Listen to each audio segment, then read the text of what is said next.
Welcome back to some Heroes in Training. We just finished up our school episodes. Um, so if you are Now we're behind done with school and forever.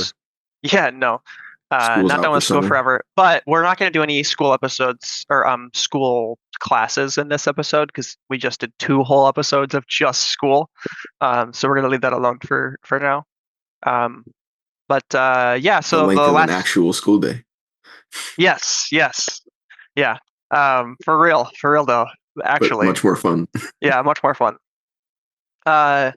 So next we're gonna get some separate storylines or separate scenes for each of you guys' characters. I'm gonna send your guys' characters home, and then you guys are each going on your own separate missions with your mentors. Separate So we're gonna see how that plays vignettes. out. Yeah, separate vignettes. So we're gonna open up the we open up with our theme song, obviously, but then after the theme song fades, it goes, "The Tale of Bastion." No, I'm just kidding. We might have to start with the tale of somebody else because baby literally just woke up. Oh, well, we were going to try to start with yours so that wouldn't be a problem, but that's all right. Okay, so then it goes, "The Tale of Palladium." um, I didn't get so a tail. yeah, he just gained Yeah. a That's One of the special armor tail. powers. Yeah. Yeah, Yep. yeah.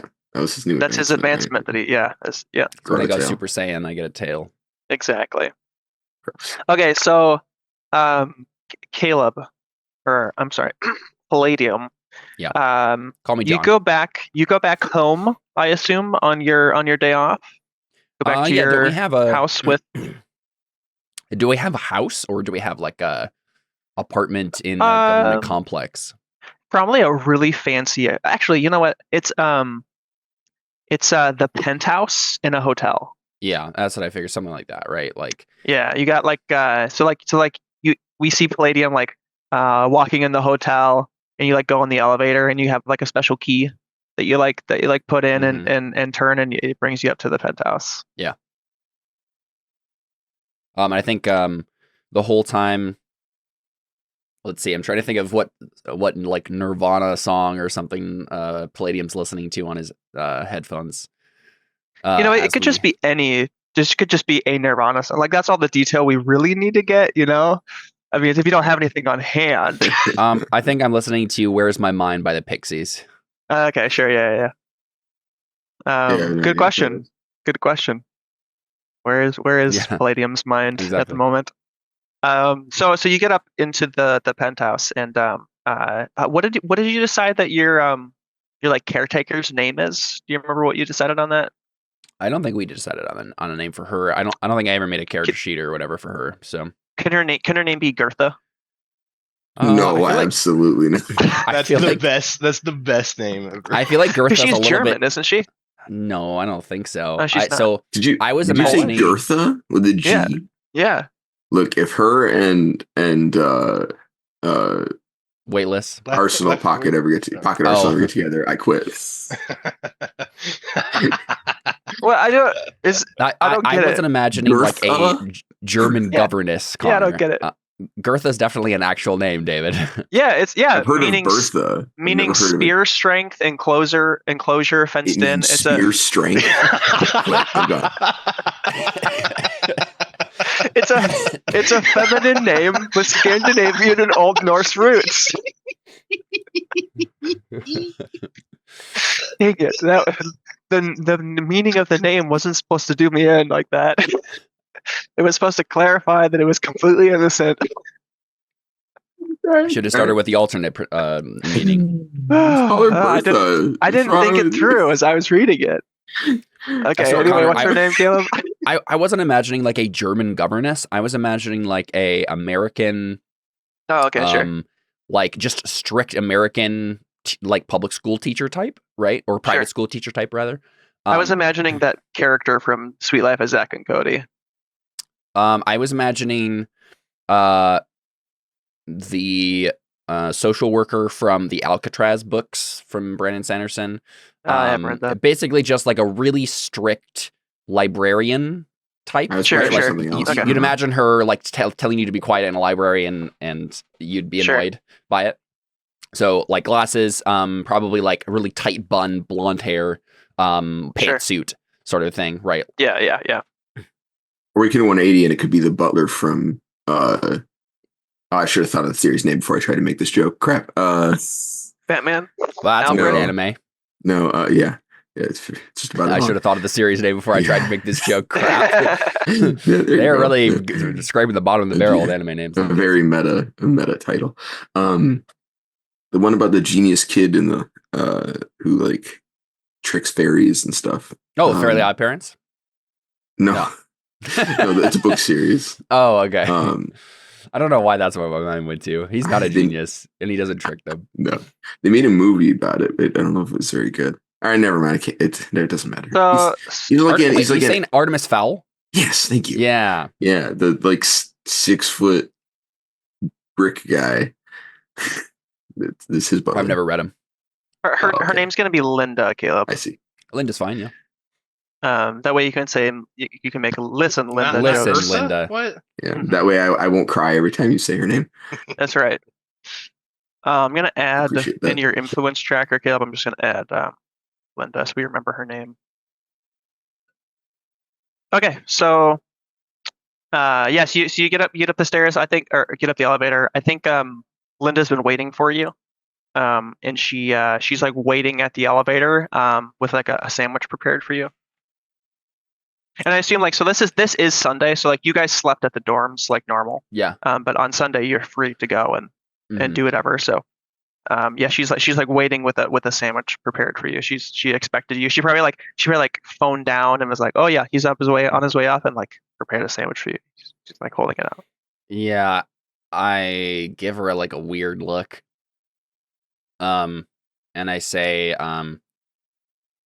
hi, Linda, what is it today? Banana and pickle? And what?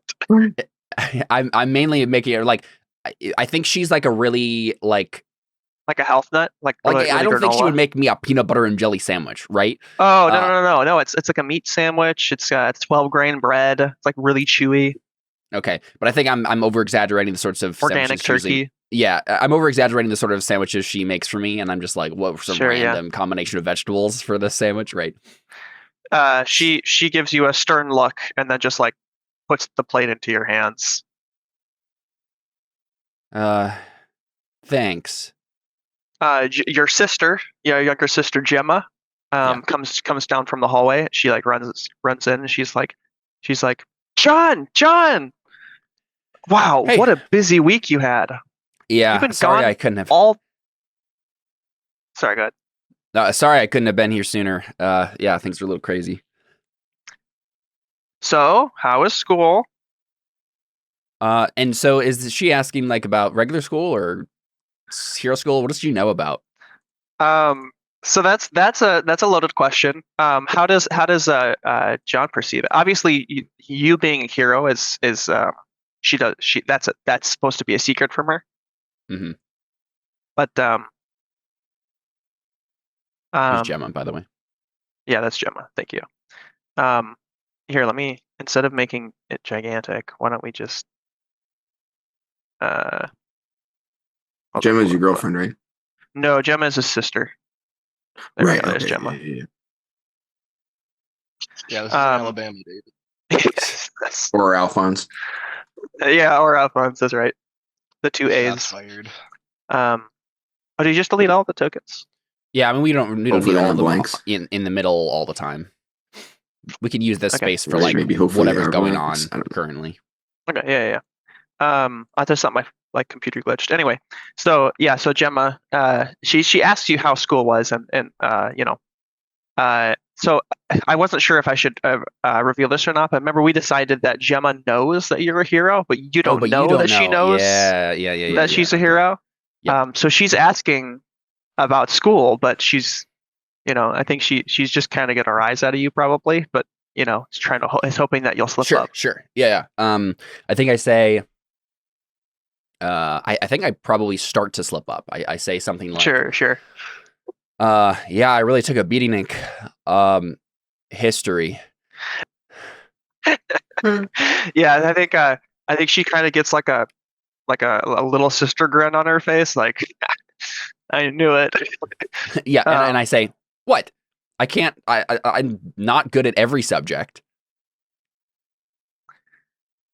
I don't know how she'd respond to that. How about you? Speaking of which, how's your girlfriend? That's how she responds. Yeah, there you go. No, what'd you say? What'd you say, Palladium? If she like pauses for a moment, yeah, I probably say, speaking of which, how are your grades? They're B-ish. You know, like all of the grades are around the letter B, give or take some. B for bad. They're bad. C's. How about I think a Palladium would say that. So they're B for bad, right? Bad. That's what your grade is. No, as in like, you know, I've got a couple A's and 2 C's. You know, around B. In which classes?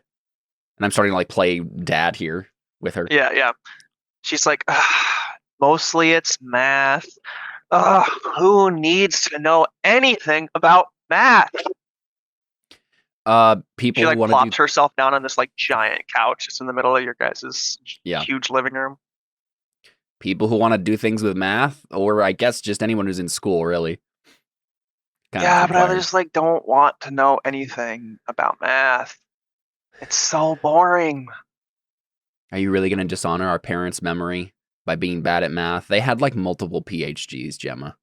She's like, low blow, John. Low blow.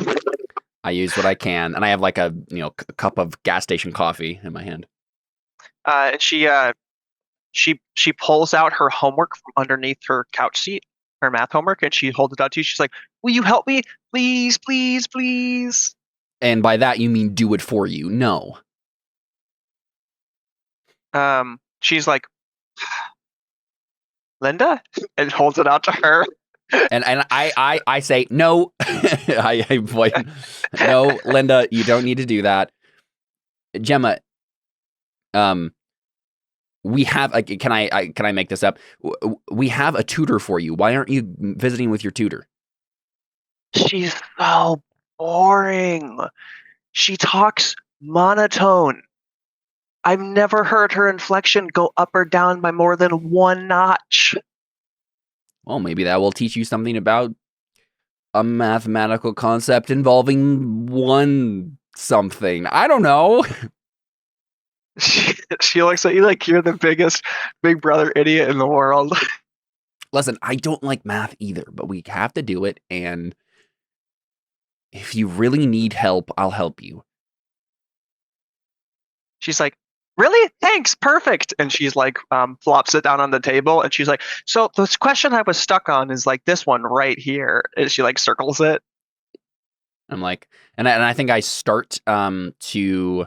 Well, actually, maybe there's a roll here. No, there's not a roll here. No, there's no stakes we fade here. out. Well, so I was gonna say, we fade out, maybe like transition to like when you're in the middle of math. Sure. And she says, "So, have you heard anything from Abigail recently?" And she like gives you a little elbow, like, "How's your love life, big brother?" Yeah, I think I say. I roll my eyes slightly and I say, "Well, we had a New Year's Eve party, so I was there for that." But I don't know. I've been too busy to. We call obviously, but honestly, I should probably be with her instead of doing this with you. That's a no. That was a good reminder. Wait, and she's like, she has an anime moment, right, where she's like, my math homework, but my brother's love life. Oh no. It's like torn between 2 choices. Why can't life ever be simple?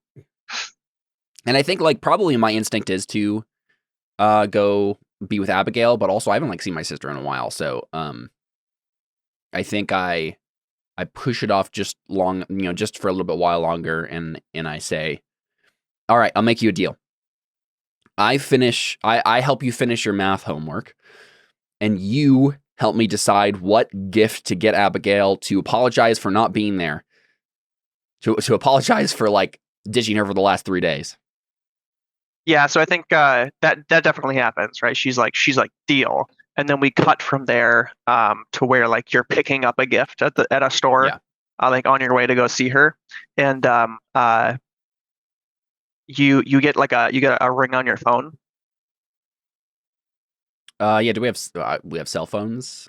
Yeah. They technically exist. Yeah. Yeah, they exist. Yeah. Okay, so I answer. Yeah, John. It's Vulcan, and he says, John, report to base immediately. We must leave.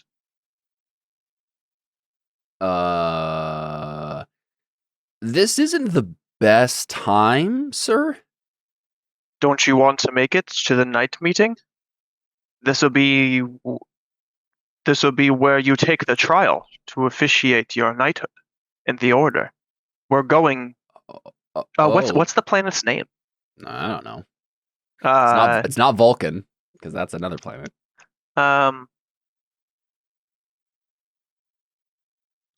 about Malevolon Creek? How about Vulcan refers to it by like a designation, like by 31XB7. Oh, 31XB7, you got it. 31XB7. We must we're going to 31XB7. That's what he calls his home. Yeah. Wow. Well, because I think Vulcan's people are a little bit more mathematic. They're not as. They can't be emotionless in mathematics because then they're from Vulcan in Star Trek. No. They're not. They're not Vulcans, but I think like literature and like, because this is the thing, Vulcan is like super interested in like literature and mythology here on the planet, and I think like that's not a thing that they care about on Vulcan. Mm-hmm. Or on on Vulcan on 31XB7. 31XB7. It's possible I just can't pronounce the name, whatever they name their planet in their language or something too. Oh yeah, that's actually a good. Yeah, that should be what it is. Maybe that's what it literally translates to or something in our language. But that actually is a question though. We'll deal with it when it comes. All the symbols have like deeper meanings. Yeah, so he says, we have 30 minutes before we have to leave, otherwise we'll be late. The night meeting starts at high moon tomorrow. Not at night. Yeah, I'm like, you're calling, like, I'm thinking to myself, you're calling it the night meeting? I feel like there's like a translation issue here. That sounds like terrible. It's not the initiation like K night. Yeah, I know, but like it's not the initiation or. Well, it's a meeting of the knighthood, right? Like, so all the knights are gathering. Right. So isn't that how you refer to him? Isn't that how you refer to him though? What? As a knight, like he's not saying it doesn't make sense. He's just saying it's a part of the order. It's a lame name, is what I'm saying. Like specifically night meeting. It's just too right. Like it's so basic as opposed to he could say the council. The council, right? Like the gathering of the council. Of the order. I thought that was intentional. That's funny. It should be called that. Up to you. Like that's what I'm asking. Their planet is called if that's literally what he's saying, right? Yeah. Well, I figured there's also like a translation issue. Like I think that's the name of the meeting, like the name of the order is like a like in his language, it's like more philosophical than that. That Caleb said that in character, right? Meeting.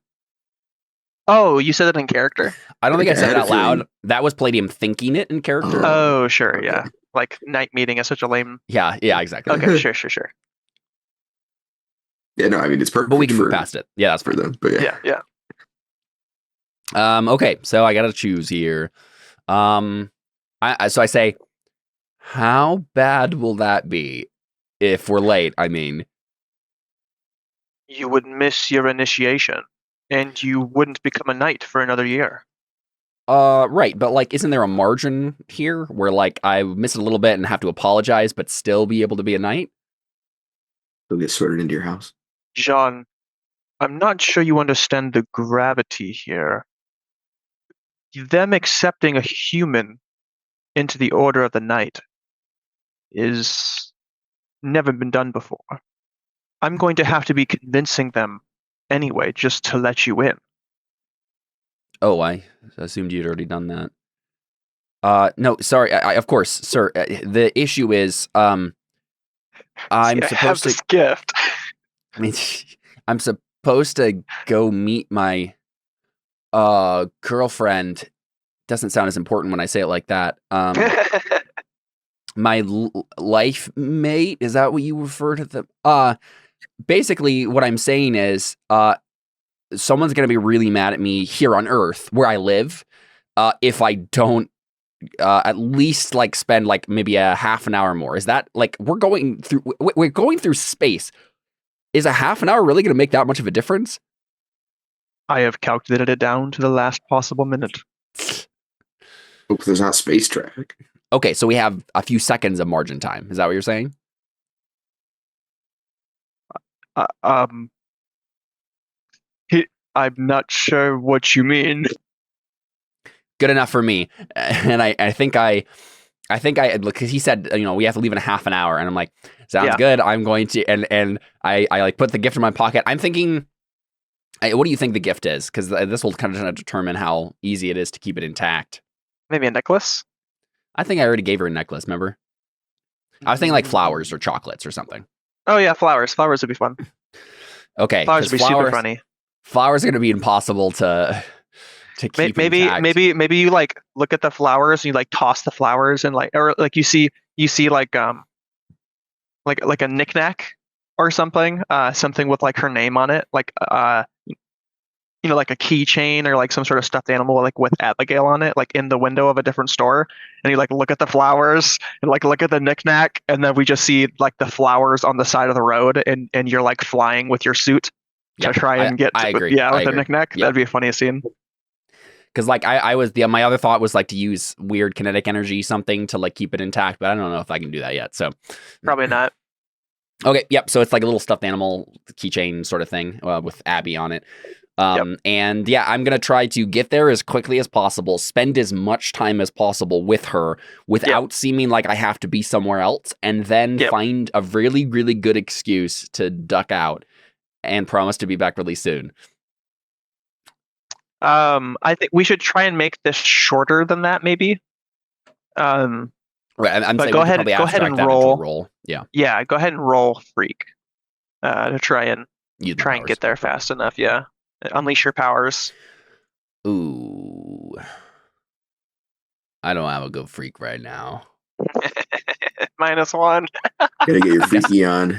I typically don't have a good freak any time, but oh well. All right. So now we know how your love life's going. That's good to know. Yep. Here we go. Oh, David. Just realized what you meant. I'm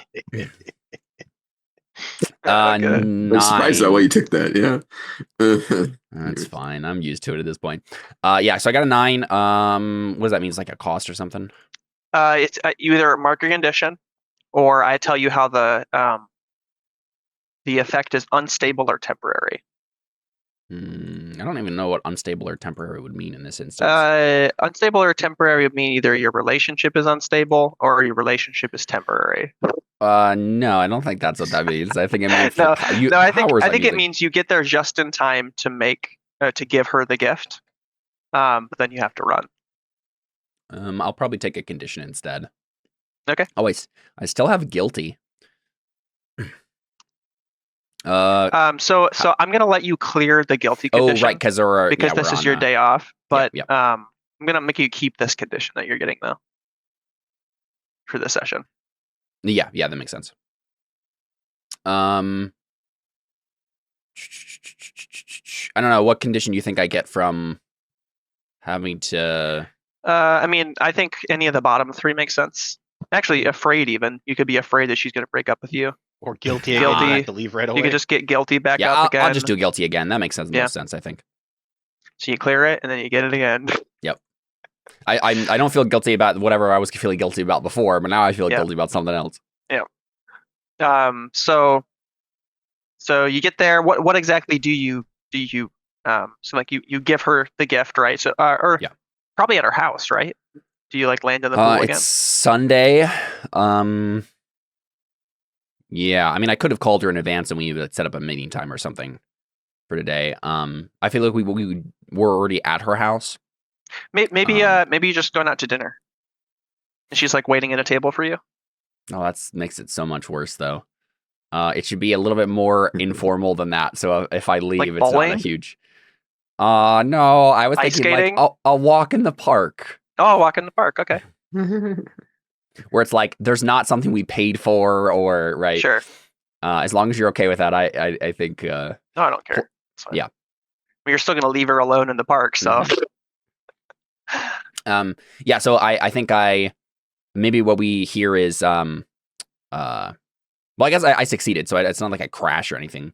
So I think maybe we get a shot of Abby sitting on a bench waiting, right? And she hears a thud behind her. Yeah. She's like, and she turns around and You're there like with the gift.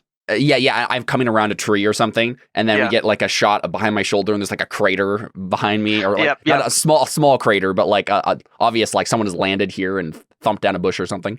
But I'm no longer in my armor, and I'm like walking towards her, and I think I say, "You're not a flowers and chocolate girl, are you?" Because I saw the flowers and the chocolate and was just like, this is too cliche, too basic. You obviously want a walrus. And I like point at grab the little walrus tchotchke. She's like, well, I am a big flowers and chocolate girl. And she like waits until you're like a little bit nervous. And then she goes, but I love walruses more. And she grabs the walrus and gives it a big hug. Yeah. And I think it is like a keychain walrus. Like it's not like a big like plushy thing. It's like okay. So she like puts it up to her face. She's like, how do I look with it? I think maybe it's like, does it match my outfit? She says. I think it probably should be. Maybe let's just split the difference on that. Let's have it be Beanie Baby size, right? It's like a little Beanie Baby walrus. That was 2001. Beanie Babies were a thing, right? All right. She puts it in her pocket. She has it sticking out of her pocket. She's like, how does it look? Does it match my outfit? I'm not sure walruses will ever be in style, but on you it looked great. She's like, oh, thanks. And she like grabs your hand and like starts walking. Yeah. And I'm like, so where did you want to walk to? Anything in particular you wanted to see in the next 15 minutes? You can only stay for 15 minutes? That's not what I said. I may have implied it, but I didn't say it. John. I'm trying to think of an excuse here. Maybe he doesn't think of an excuse, and she just says, I'm definitely thinking of an excuse. The time it takes for you to get me this little walrus, I think I'd rather just have had another 15 minutes with you. Maybe less sports this week and more girlfriend time?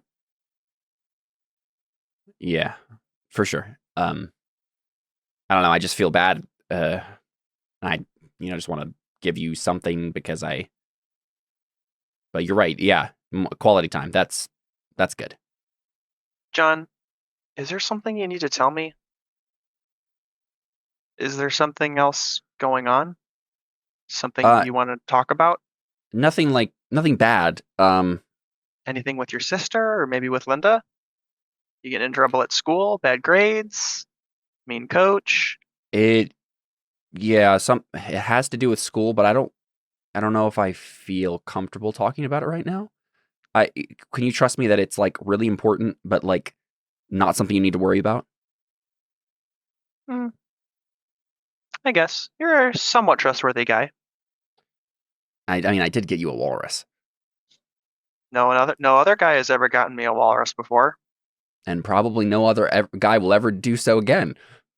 Unless they're really rich, and then they might buy me a real walrus. But to be honest, I prefer the one that can fit in my pocket. Me too. I've heard that walruses are actually kind of dangerous. Well, things in my life begin kind of hectic. Yeah. How are things? Dad being mayor and all, he's trying to push a lot of legislation, and tensions are getting high.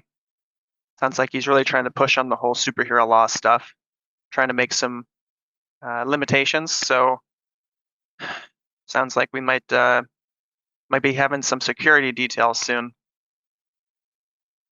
Security details how? Like you're gonna have a security detail? Is he worried about you being attacked? Well, no, more like he's worried about him getting attacked, and the best way to get attacked is through me. So yeah, I'll probably have a security detail soon. Depends on if the law passes, but we'll see how it goes. Yeah. Now, anything you feel like you need to get off your chest? I have this one teacher. You don't have him. Mythology and history. I don't know. He's making me stay after hours doing work on weekends. He really thinks that I have potential, but I don't know. It's like I don't. It's not that I don't want. Potential with what? Being the Norse god of thunder? Mythology and history class? And I'm scared by how close that actually is. I'm like, no. I mean, you know what my parents did, right? And I've like told her like they were like PhDs in like mythology and history and literature and that sort of thing, right? Yeah. And I say, I think he wants to make me like my parents, and it's not that I don't want to do that. It's just it's hard, you know. Mm-hmm. It'd be different, I think, if they were still here. But anyway, yeah. And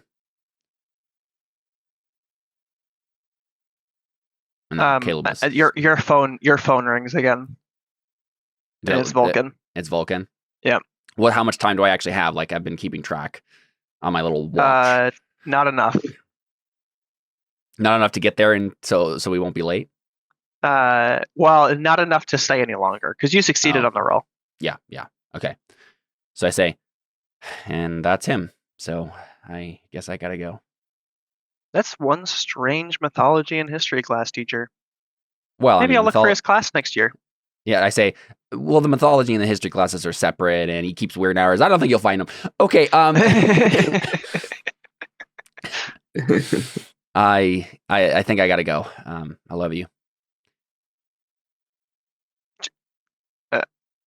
Sorry. Sorry. In the moment, I was like, well, that's going to feel really weird saying this in character.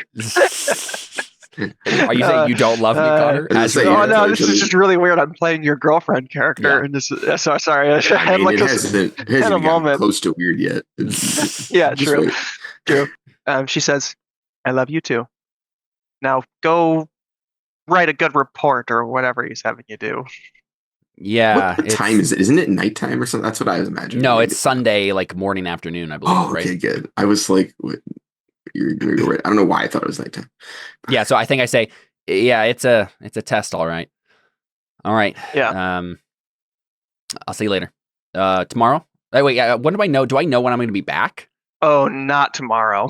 Okay, yeah. So I say, and this test, and like I realize that, I like start to walk away, and I realize that I was like, this test, it might be a little while. It's like a field trip sort of thing. Your mythology and history class teacher. We're going she can never find. Yeah, I know. I have to that's do not some make lie. Her think you're cheating on her at all. Yeah. I hate this so much. So all right, so we'll fade out there and let's cut over to left wing. Good. Go into so I'm assuming you're probably going home too to visit your dad. Yeah. That's good. Haven't gotten any of that yet. Normally I live at the dorm, right? Yep. So there's probably a reason I'm going home. I don't think he just like does that. Well, it's Sunday, so this is your day off. So stay in the dorms on Sunday. Oh, you can say it. Yeah, you could stay. Yeah. So there's probably a reason that he's coming home. I don't think he does that normally. I think he stays in the dorm if he doesn't have a reason to be there. I think your dad just really wanted to spend lunch with you today. Sure. Yeah. Maybe he called and asked if we could go to lunch or something.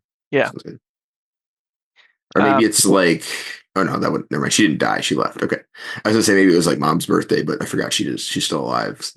She left, so we probably wouldn't celebrate.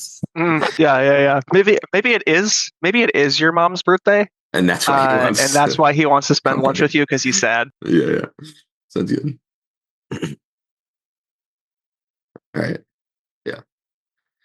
So I assume he probably lives in a nice house. He's a lawyer, right? Oh yeah.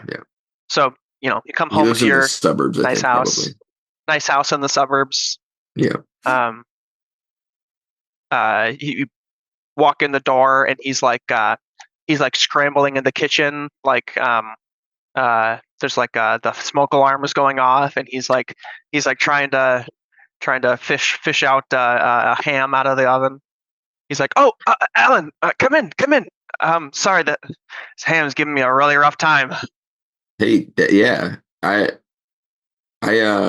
just assumed we were going out. You're cooking? Well, we are going out now, or maybe we'll just get takeout. Oh, yeah, sure, whatever works. It's just a little smoky in here today. Don't know why. Yeah. And he closes the oven and just like turns it off, and he's like, "So, what are you hungry for?" I don't ham. I don't know. There's a barbecue place down the road, isn't there? Yeah. Hop in. Let's go. Okay, sure. We get like an awkward in the car scene. Yeah. He's like, so what's up, Dad? How's life? Just been swamped with work recently. Lots of hard cases. But enough about me boring lawyer stuff. You don't want to hear about that. I want to hear all about how your new classes went. I heard about them. I heard you got some great teachers. They're really going to go places, Alan. I know that. Yeah. I only hate like half of them. Yeah, it's fine. Oh, don't say that. Come on. They can't be that bad. They have superpowers. You learn so much from them. So do all of the villains we fight. That doesn't mean anything. They also all have superpowers that just makes them super jerks. He's like, now you're talking like a lawyer. Is that it? Okay, thanks. Yeah, I'll take it. Yeah, no, it was good. We have a class about, I don't know, morals with money. I don't know. I don't really get that class. That it was interesting. Mostly it was just the teacher moralizing at us, as you might imagine. He's not even a super. I don't even know why he's there, honestly. And then there's we had a class for how to pretend you're a decent person in front of crowds. I hated that guy. And then we had a class for punching stuff. That went pretty well. I had to fight the teacher, which could have gone a lot worse than it did. He destroyed a boulder that was me a second ago, and that sounds intense. Yeah, he still gave me points. I guess I did good enough. And then we had a powers class where we talked about powers. Are you at the top of your class? I know you can be. Yeah, in some ways, in both ways. Yeah. He's like, really? Wow, Alan, I knew you could do it. I'm so proud of you. So proud of you, son. He's like driving in like high rush traffic, and he's like putting a hand on your shoulder, proud of you. Mostly I got a lot of points for not getting killed by the teacher. I don't know if he felt bad or what, but yeah, thanks. Anyways, yeah. What kind of cases are you working on? Yeah, mostly superhero lawsuits, Well, that doesn't sound boring. Well, to be honest, I just, was really excited to hear about you. We just haven't talked much recently, so. Yeah. Sorry about that. It's been. I get it. I mean, you're doing really important work, and I don't have much to talk about these days, so. I just was hoping we could, spend some more time together, maybe. Yeah. I mean, I have a feeling they're going to keep us pretty busy, but I mean, yeah, No problem. It's not like I have a lot going on otherwise, I suppose. Maybe Sunday lunches could become a regular thing, or maybe we should just see how this goes. Yeah, sure. You're right. Yeah. No, I mean, yeah. Yeah. So, I don't know. Maybe we just cut to it. It was like, yeah. Yeah. I think you cut to lunch, and he's like, "So, have you met any girls? Any special girls?" Oh, I mean, they're all pretty special. They're all have superpowers. One of them turns into water. One of them makes things float as long as they're small. Wow. And then another one vibrates things. Those are the ones that are on our team. Very cool. Yeah, it's pretty neat. But yeah, I mean, I don't think, his phone rings, and he looks down at it. He's like, "It can wait. It can wait." And he, silences it, puts it back in his pocket. Are we sitting at a table now? Yeah, sitting at a table. Yeah, you guys are eating lunch. Yeah, so he's like, I mean, go ahead. I'm still trying to figure out what I want. You can. No, it's, and then the phone rings again, and then he picks it up and he's like, and answers it, and he's like, "Yeah, right now, and I can't wait." He looks at you like really sad, and he's like, "I see. I'll be right there." And he hangs up. He's like, I'm really sorry, Alan. I have to go. Maybe we could do dinner." What's up? I just have a meeting with a client. They're pushing things up. We got court tomorrow, so we got to get it in. I mean, I'm not doing anything. As in, like, you want to come with? Yeah. He's like, "Sure." I think he probably hesitates for a while. Like, I don't really know if I want to do this, but oh, sure, yeah, absolutely. Yeah, I'll hop in. And he waves to the waiter, like, "Sorry, gotta go." Like, rush out. And I think you just spend the day and just doing really boring meetings. Like, you've got nothing to do, and I think probably super boring legal talk. Yeah, we probably have like a short montage of him being like slowly slouching more over time. And then maybe we get a break in it, and he turns to him and he's like, "Hey, Dad." Yeah, sorry. Has Mom called at all? I know it's, it's her birthday, right? I think I didn't send her a message yet, but I didn't know if she'd want one. But no, I didn't hear anything. Yeah, I guess that's not surprising.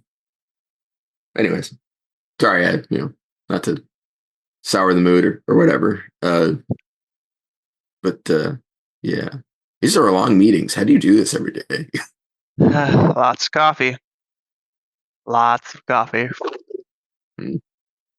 Well, if they have any like half legal super stimulants at school, I'll steal you one. How's that sound?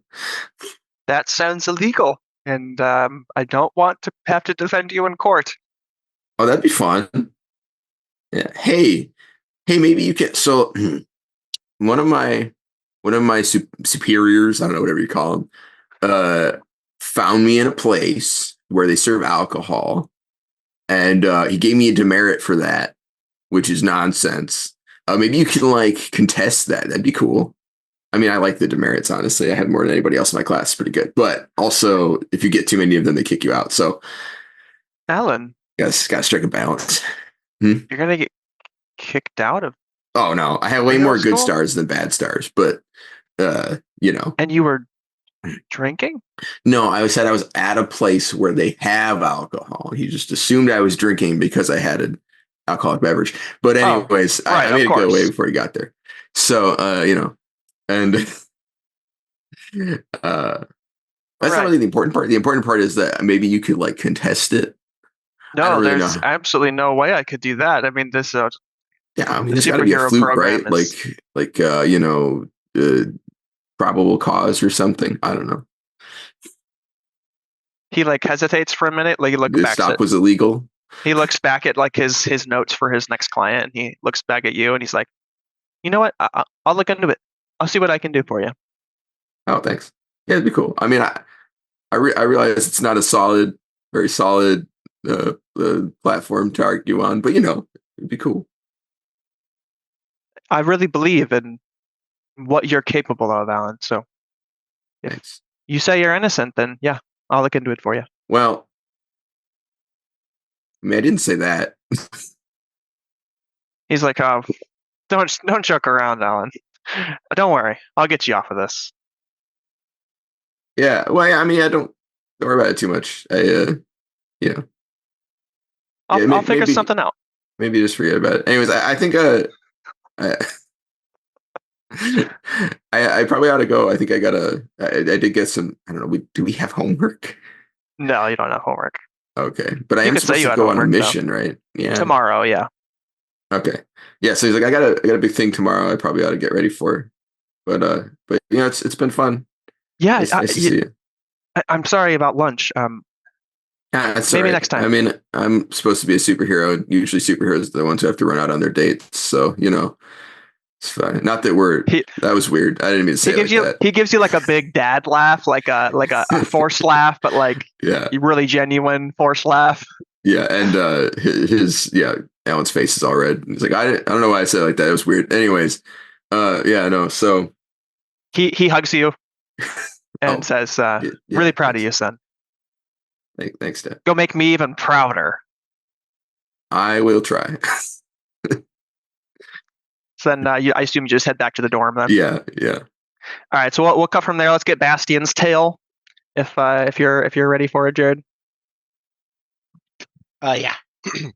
So I assume on your day off you had to go visit your mom. Yeah, I think we get like a shot of him like waking up in like the school library because he had spent like the night there with like a bunch of like college level chemistry books. Nice, sweet, and cool. He doesn't understand any of it. Yeah, I think Quantum Quill it is there when you wake up, and she had just set a big book down on the table, and that's what wakes you up. And she's like, chemistry, I see. You're trying to be you're trying to act like you're smart all of a sudden, huh? Like I like rub the sleep out of my eyes. It's like, if I was smart, I'd understand any of this. And she's like, well, I've already read all of those books. I'm on to this one. And she points, and it's like it's super advanced chemistry for top heroes or something like that. Yeah. I noticed that it's a big book. I'm like, oh, I see you have to carry it because you're unable to lift it with your power. And with that, I just walk off. I walk off with the final word. Yeah. She like with the camera like has a shot of like your face with her in the background, and she's like sticking her tongue out at you, and like Bastion's smiling as you're walking out.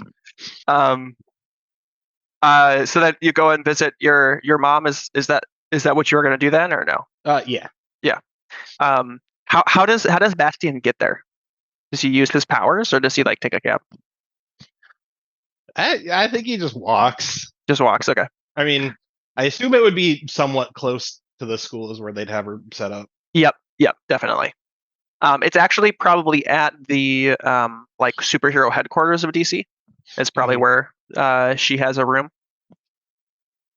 So you probably walk into this super secret, super high clearance building, and they see you and let you in. I think on the way there, he stops at like the most authentic like Chinese place he can find. Yeah, it's just like one guy at like a one man shop, and he only speaks Chinese, and you like walk in, and he has your order by heart, and he's like already making it for you and hands it to you. And then I say thank you in Chinese. And I like to think the food that this guy makes for Bastion is different from the food he makes for all of the Americans in DC. Oh yeah, and it's for like sure. this is the it's actual like way Chinese spicier. stuff. Yeah.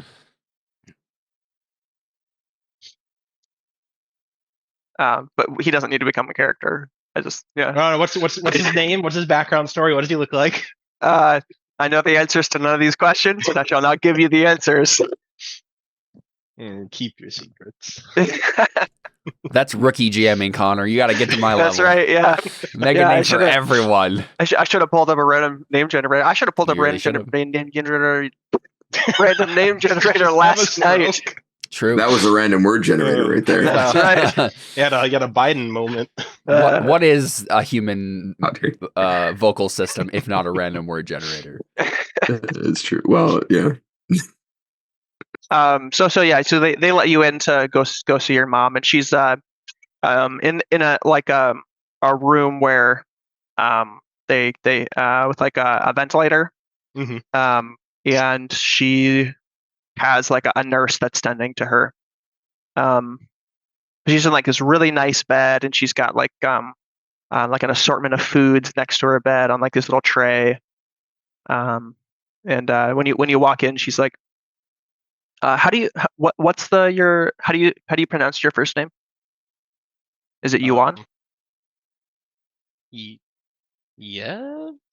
So or she's like, Juan? How is that pronounced? I don't know. It's the currency. Yeah. I think it's Yuan. Okay. We'll go for it for now. So you walk in, and she's like, Yuan, come sit.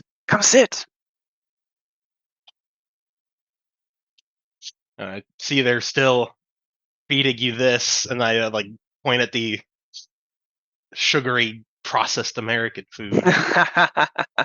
Did you grab some Chinese food for your mom too? Oh yeah.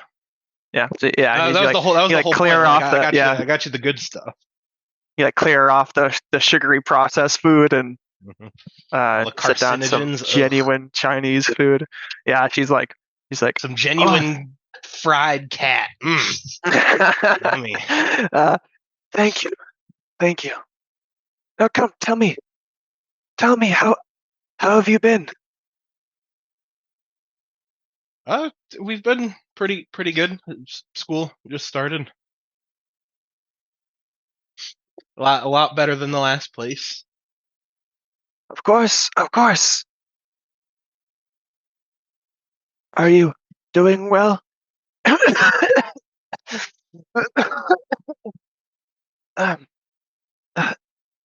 And I think the nurse like comes over and is like trying to help like put the ventilator back on her face.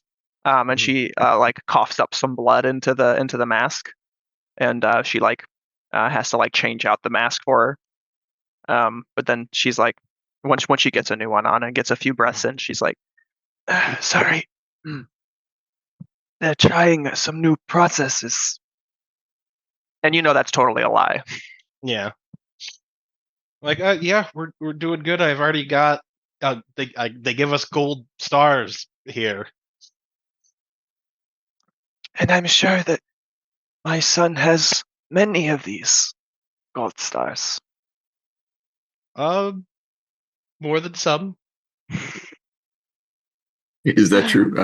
I don't think it's true. I think everybody has two at least. Oh, I don't. Yeah, we don't know. I don't have access to other people. I only have access to. True, Caleb. you only know. Yeah, you only know how many you have. So I'm doing good. I mean, compared to Caleb, we're doing. How many stars do our teammates have? Because we probably know that at least, right? Everybody has two. Okay. Oh, okay. Except for you, Leftwing. Of course, yeah. I mean, obviously, because I'm the best. Yeah. Yeah, that's right. Actually, it's possible that some of them have three, but it doesn't matter. Yeah. I'm mostly just saying that to reassure her. Yeah. I think while you're sitting there, Dragon comes to the door and opens it, and he sees you in there, and he hesitates for a moment, and then he goes, "Sorry, I will come back later," and closes the door solemnly. And your mom is like, he was coming to visit your mom. Oh, I guess that's his sister, right? Yep. Oh, okay. I was like, wait a second. I forgot that they're related. He's I don't know. He's been different ever since the a heartbeat incident. He seems to be isolating himself again. He has that look in his eyes. I thought he had gotten better since heartbeat, but something is troubling him again. I know it. Be sure to encourage him when you can, Bastion. For me. Well, yeah, of course. This country needs him. And it needs you too. And I think she like starts to have a coughing fit again, and the nurse like asks you to leave. Wow, typical American healthcare, am I right? That's right. She doesn't want to get sued. Yeah. Okay. Yeah, he walks out and like he probably like, just takes a minute at the door, and then he goes to find. I guess he's seeing Dragon tomorrow, so. Mm-hmm. I guess he just goes to beat teen angst somewhere else. Do you go to your special fortress? Oh yeah. Yeah. Yeah, I think he just goes there to like hang out and train a little bit. What does this special fortress place look like, and how do you get there? Do you like move the carbon in the earth every time you go? Yeah, I think that like we like Left Wing and I like dug a tunnel underneath the school. So I assume it's like from your sleeping area, like maybe you and Alan share a room, and like from your sleeping room, like there's just like in your closet maybe. Alan is there's just like a tunnel. Yes, I think we have like a poster. We have like a poster on the ground. A movie poster on the ground on the closet floor or on the closet floor. You like move it over. It's just like this big tunnel. And so you if I ever see down, this, right? I will suggest getting a rug. Yeah. What does your base look like? Because I don't think we've ever seen it yet.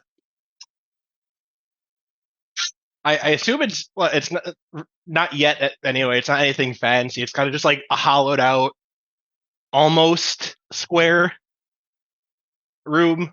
Sure, yeah. With like a really big supercomputer in like the middle, and then we have like little hangout areas. Is there a mini fridge? Oh yeah. Oh yeah, nice. And then I see locks and traps. Does that just mean like it has security? On like the way in, we have like a little like pitfalls and oh nice. Okay. Like false walls, and it's kind of like a little labyrinth to get in there. So one of your downsides is draws dangerous attention. So something I want to point out to you is you see like a little bit of light coming from one of the holes, or not one of the holes. You see like a little hole, and like there's like a little bit of light coming through, like towards one of the walls, and you peek in, and it's the rescue room. The like huge area they like dug out. So like turns out that when they were doing the construction, they almost found it. Mm-hmm. And just to do a little foreshadowing, if something bad ever happens in the rescue room, that's something that could happen. Is they might blow this wall open. I think he wants to try and like reinforce the wall. Yeah. Go ahead. Go ahead. Like, roll freak. Way harder. Yeah. And that's the draws dangerous attention thing. That's me setting that up. That's why it has dangerous attention, is because it's under the school. Yep. Bound to be discovered eventually. Definitely not up to code. Mm-hmm. For freak.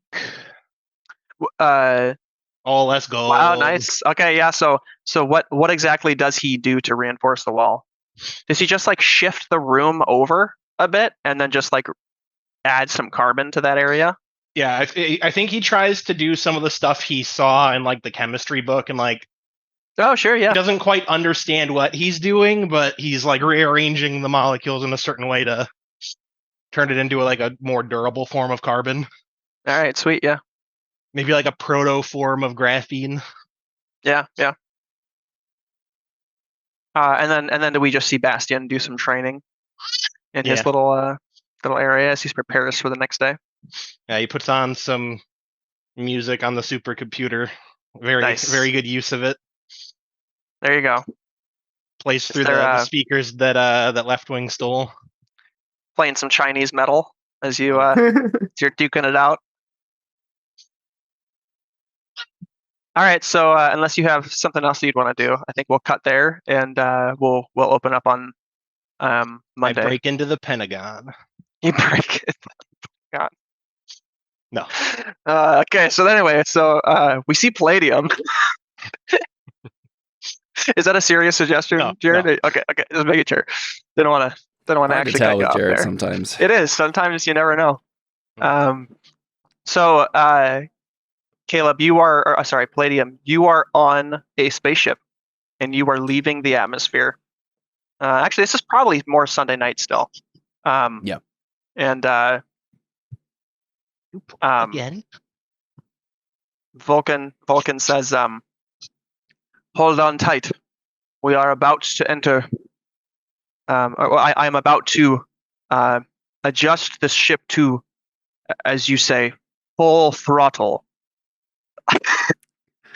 And like some of the ship, like, because he can control the ship with his mind, right? Like he's like hooked into it. Like some like pieces of the ship like strap you down into a chair, and he like full throttles it, and we just see you going light speed, and then we like cut, and it's like Monday around like 11, and you've been full throttle for like 15 hours. And you're coming up to Mars, and Vulcan. This is gonna take us forever to get here. Vulcan gets near like near the orbit of Mars, and you see this little asteroid. I mean, little at first, as you get closer, it gets bigger and bigger, and it's big enough that he can like dock his ship into it, and he doesn't say a word as he's doing this. Yeah. So if you want to try and speak up, you can. But no, I think I understand what's going on. He docks into the asteroid, and there's like this big portal looking thing, but it's just like a frame of it. Yeah. And like a little dock or like a landing pad, and he lands the ship on the landing pad, and these like arms are like sticking out from like the frame to the landing pad, and he like docks the ship into these arms, and he puts his arms out into those arms that have attached to the ship, and he like starts to glow with like his orange energy, and he like powers up this portal, and all of a sudden you leave, and you don't. It's like the asteroid seems to have changed a little bit. You're like, that was weird, and he says, "Welcome to 31XB7," and he like pulls the ship out of this asteroid, and you are on the planet. Like, you're not even in orbit. Like, you're on the planet in like this little cove, and he probably just parks there. Actually, just leaves his ship there, and like he pulls down the ramp, and he says, "Welcome to 31XB7." And we've gotten shots of Palladium looking amazed or shocked, looking out the window like, "Oh, what's going on?" Mm-hmm. But I don't think he said anything up to this point. And also, you are wearing your suit, because if you were not wearing your armor over your body, you'd be dead. Yeah, because your body cannot breathe this atmosphere, but your armor can. Do I have an option? Yeah, do I have an option to make my visor clear so we can get the money shot of my face? Sure, I don't care. That's fine. Yeah. So it looked like more get like your money shot. Like, yeah. I feel like it makes sense to visualize this as if he's wearing like an astronaut helmet as opposed to like an armor helmet.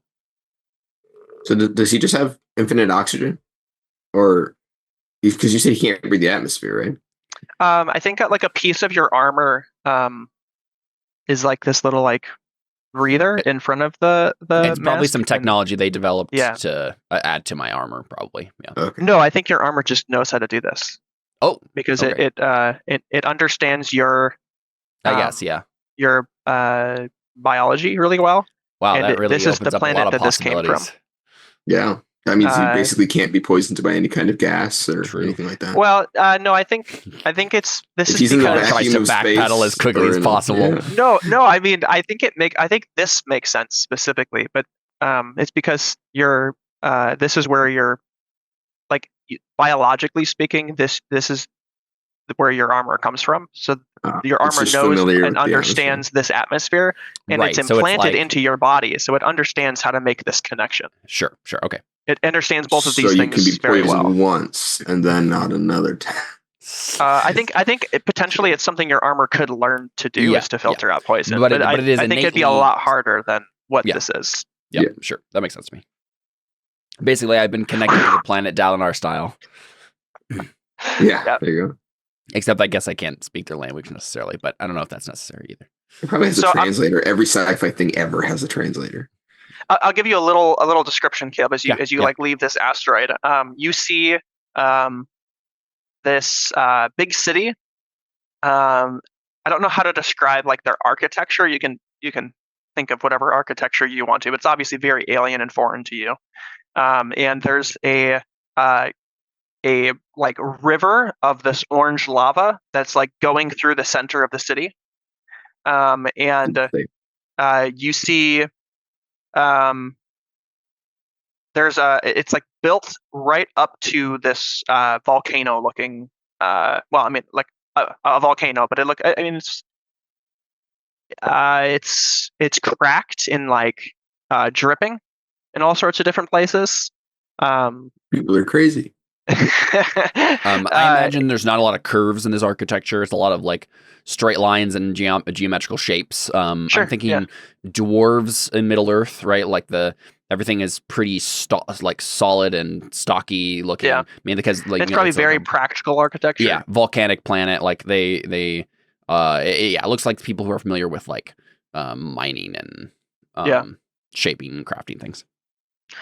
So as you like go through the city, and I think Vulcan is just kind of like letting you take in everything as he's like walking through the city, but he's like heading towards the volcano, and like the city is like built on the ground, but the city slopes up into these structures that are like partly built off of the volcano, and the volcano isn't super tall, but it is still big. It's a volcano. It's a volcano.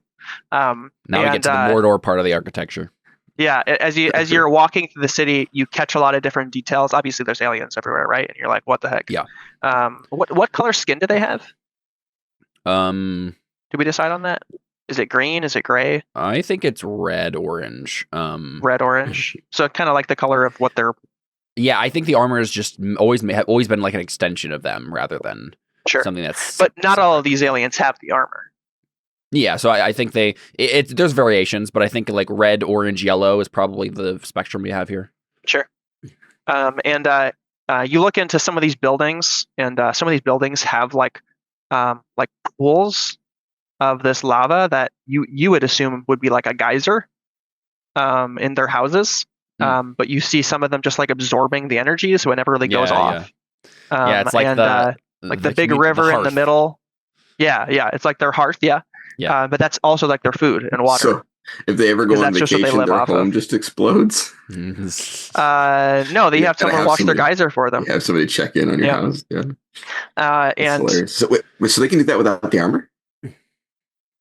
Yeah. Yep. all of them innately consume that energy. The idea is that all of them innately use it as their life force, but then the armor helps them harness it into like powers, right? Like be able to shoot things out and control things and whatnot. All right, cool. And like the river of lava that's kind of flowing through the center, you see a lot of people like coming up and like scooping some of it out in like these like metal containers and like bringing it back to their homes, or like coming there for a drink. So like and as you're progressing, like there's you can see that there's like a poor area, like not poor area, but like a poorer area where they don't have like the geysers in their own homes, and those are the ones that go to the river. And then as you get higher up into the city, there are those that have the geysers in their own homes. They don't have to travel to the river as they consume their food. And then as you get towards the center of the volcano, you see this like big spherical looking dome built into the center of the built into the side of the volcano.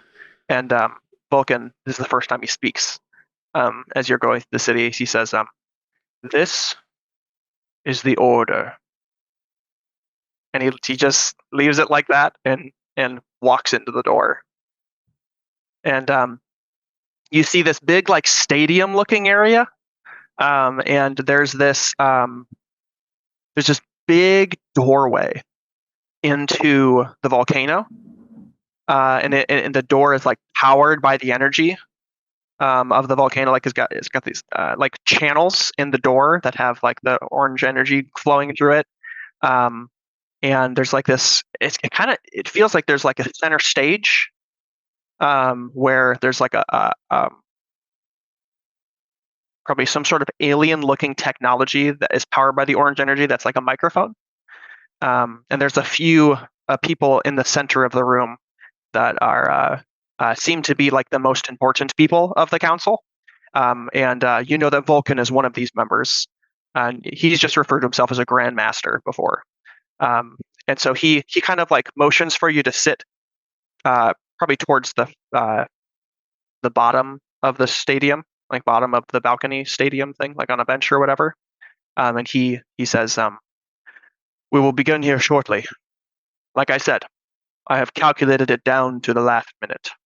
And he walks towards the center and takes his seat at the last, probably 5 Grand Council chair members. And I think I put my arm up, and my armor kind of forms around my watch so that my watch can kind of press up out of the armor. And I set a timer, and I want to see how many seconds he was off by when he made the calculation. Right. He sits down, and the meeting begins. 2 seconds. So he. Well, actually, we'll cut from there. From there. Let's go to left wing.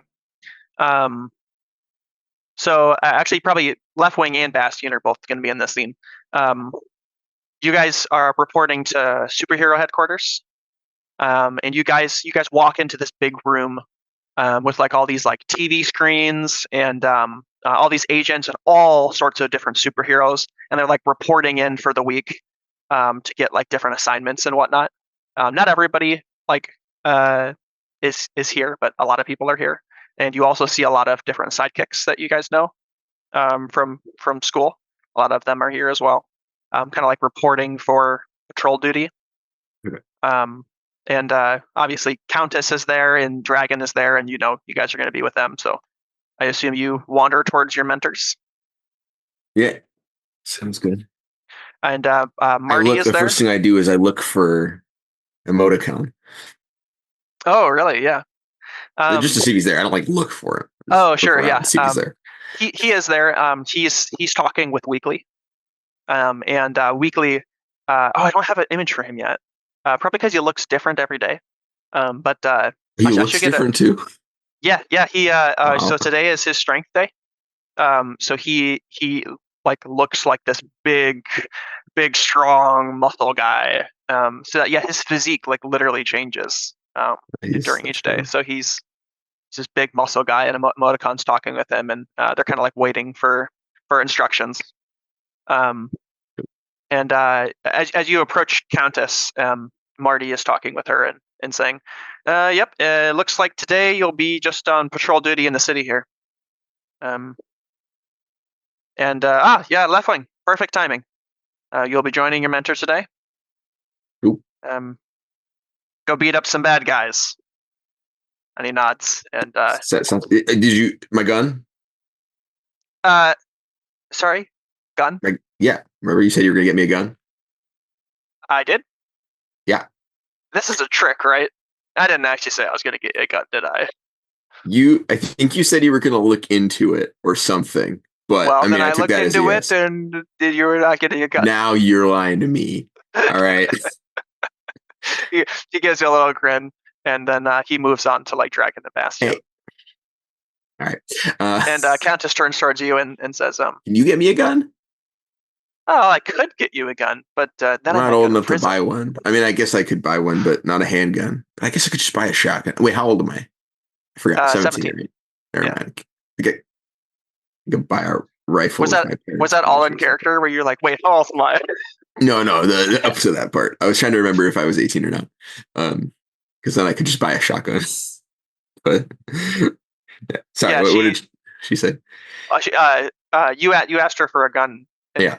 Can you get me a gun? She said, yeah, but then I'd go to prison.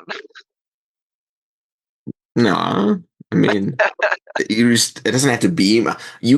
I can use a gun. I just can't own one. Right. Yeah. You don't have to. You can have it back at the end of every. I mean, I guess we don't always do the missions together. That doesn't really work.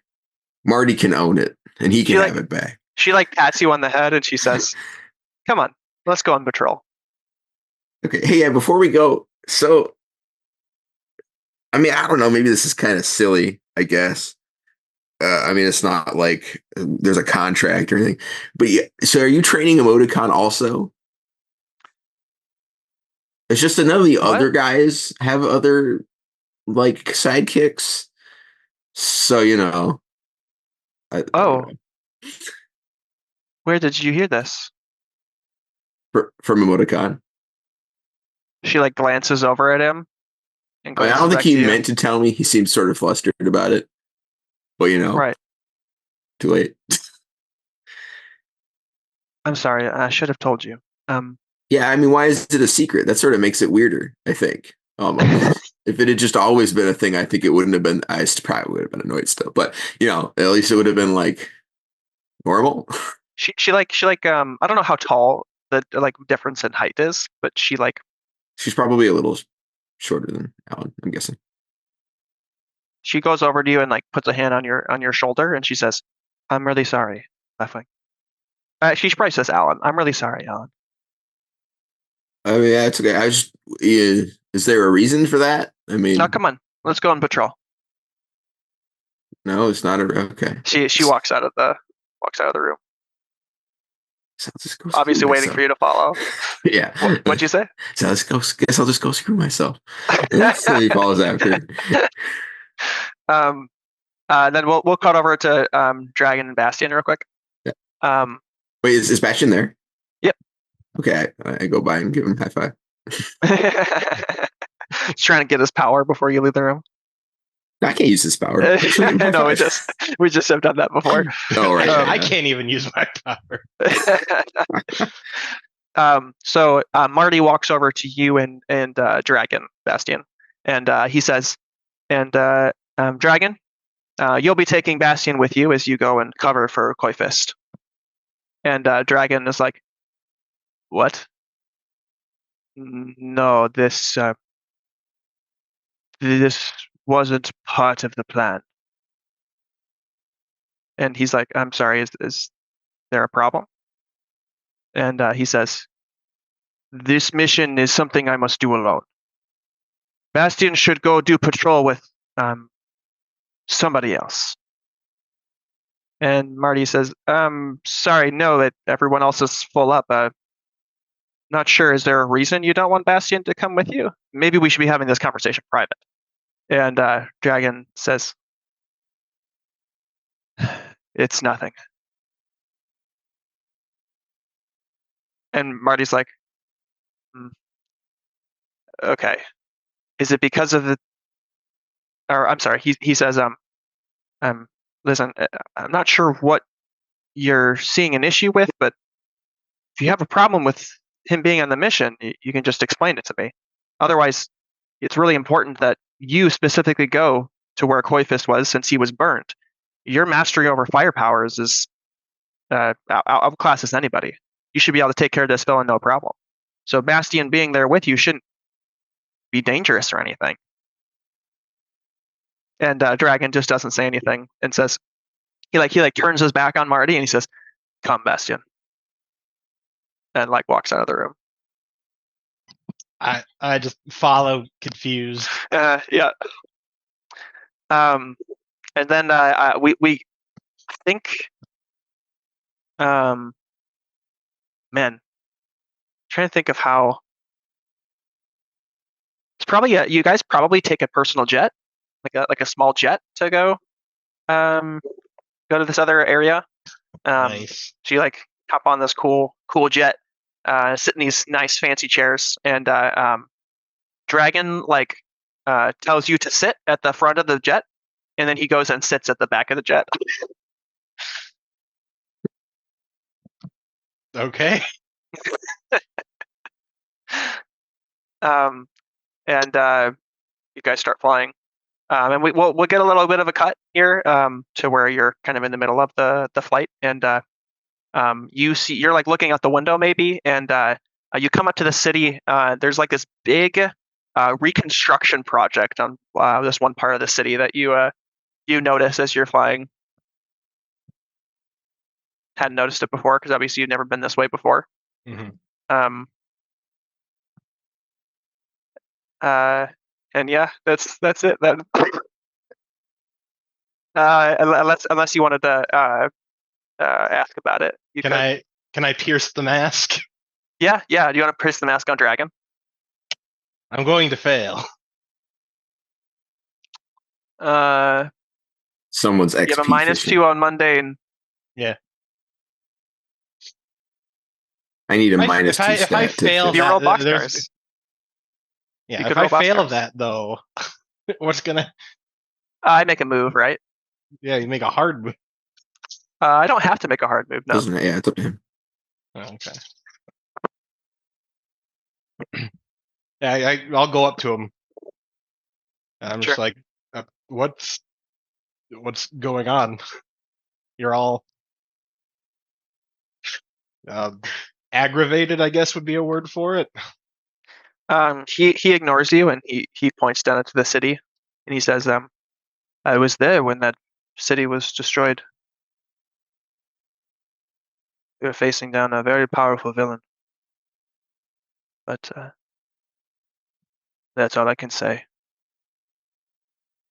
Is it him? Is he the villain? Connor, are you going for the big twist already? Are you asking if Dragon's the villain? I'm asking you. Go ahead. Roll pierce the mask, Jared. Oh no. Was he actually a secret China? Has he been activated? His secret mind control? Yeah, you said the secret code. It was. Okay. What did you say when you walked up to him? Are you okay? Is that that's a secret code? Okay. Oh, of course. I mean, that's women's secret code. When you ask them if they're fine, they just go ballistic. Yeah, he doesn't. I don't actually believe this. Disclaimer. He doesn't answer you. He just says, a hard move is going to be he kills me on the mission. That's worth one potential. All right. You go ahead and mark your doom track. He says,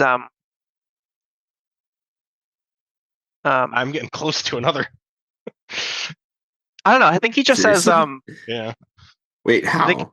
Another doom track, not another level. Oh, I was thinking. Oh yeah, no. He says, I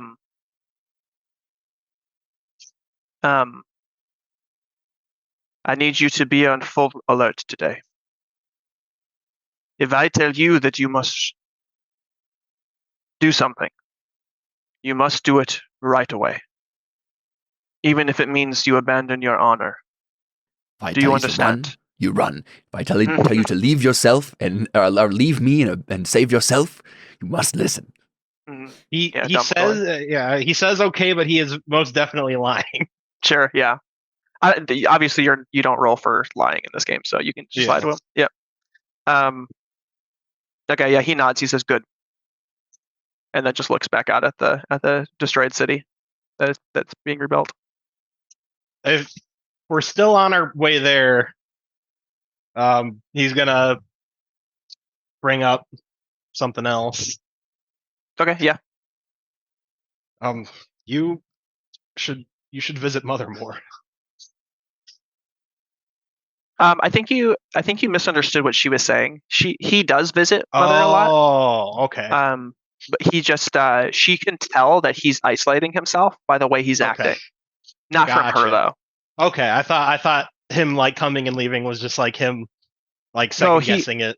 He just saw the reason he left is because he saw you there. Okay, I misunderstood that. Never mind then. We sit in stoic silence. You spit in stoic silence? Yeah, that too. I'm spitting mad rhymes. Yeah, so let's cut back over to Palladium.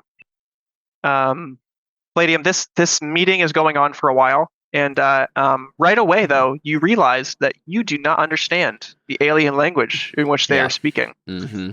And so you are completely lost.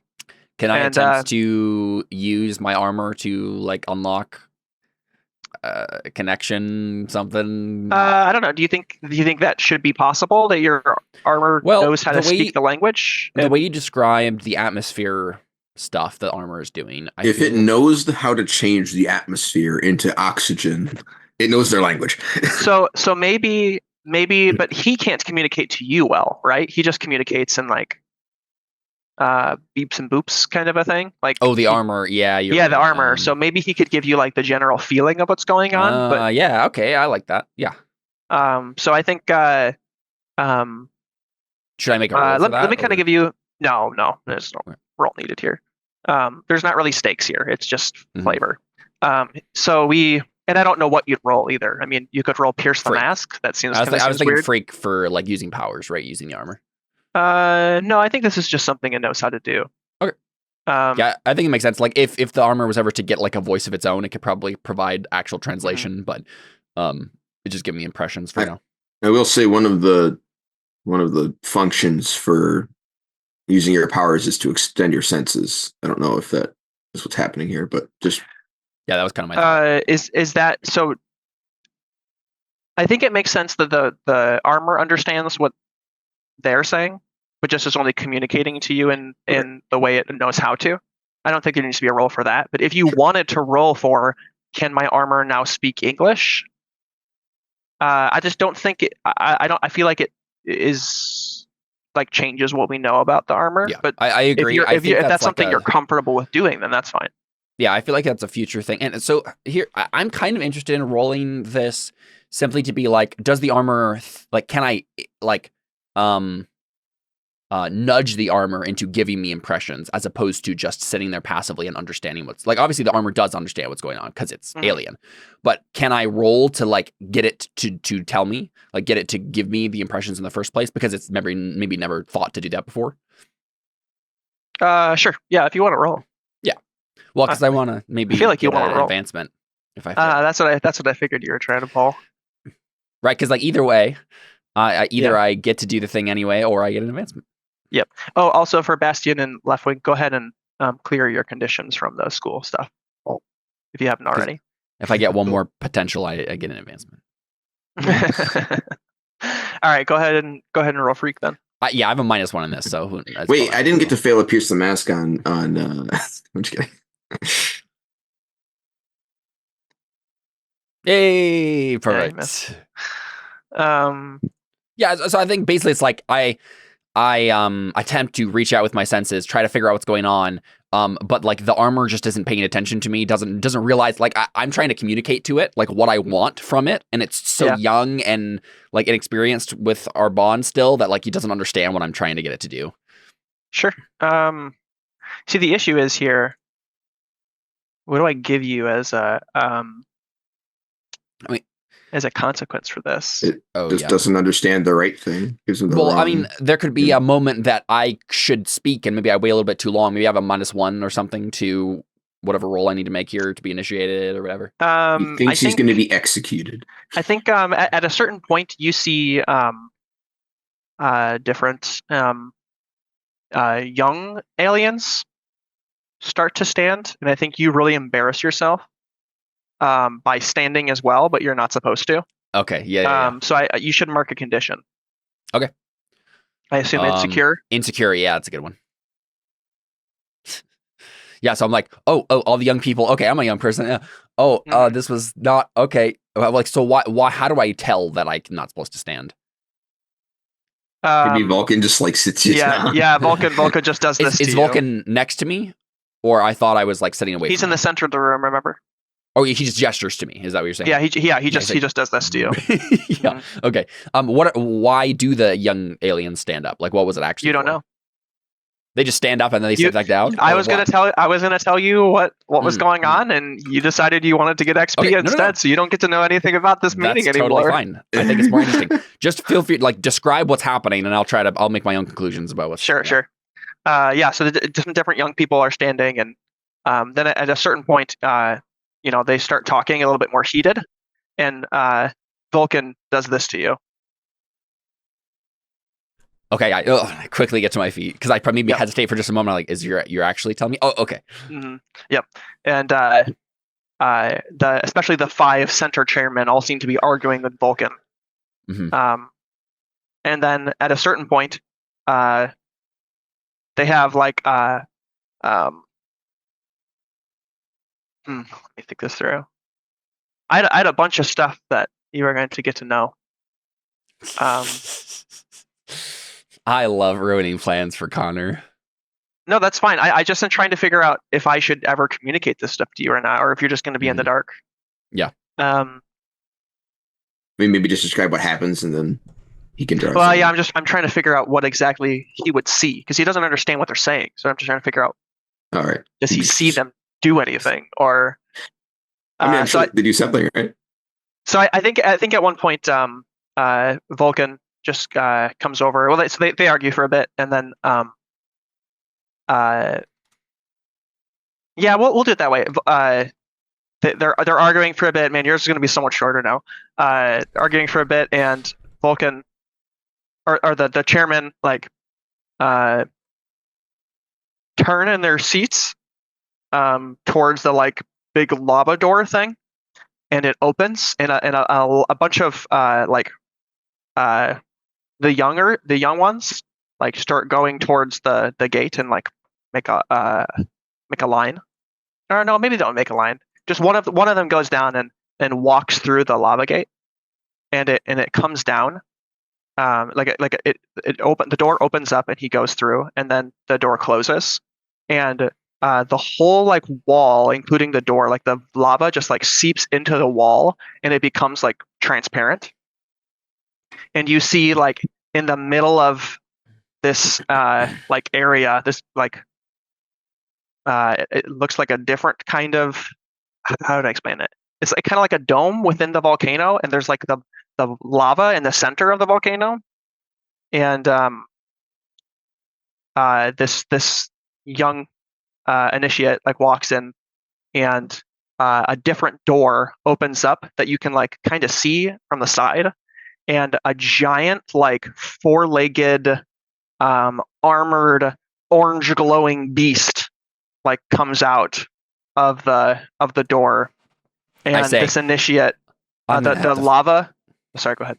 No, sorry. You can keep describing. I might be misunderstanding what's happening. The lava starts to like pop and bubble and like shoot towards the initiate, but he absorbs the energy from it, gets super powered, and then just like fires a big shot at this thing as it starts like charging at him, and he like slices it down the middle, and it dies. And like in the room you hear like a lot of like muttering and stuff like that, and some clapping, or like maybe they're equivalent of clapping. I don't know what that would be. Maybe they just clap. And the initiate like comes out and he like kneels before the 5 chairmen, and all the 5 chairmen like put their hands out, and then the initiate goes and sits down. And then so a different initiate comes up. As soon as that beast comes out the first time, like my whole body tenses up. And then as soon as he like, that whole thing happens that you just described, I start muttering to myself. I'm like, okay, gonna have to kill a monster. Yep. So we're gonna cut back over to left wing. Countess is like running up a building. She phases through a building and like gets up to the top of it and like looks down to you and is like, hurry up, left wing.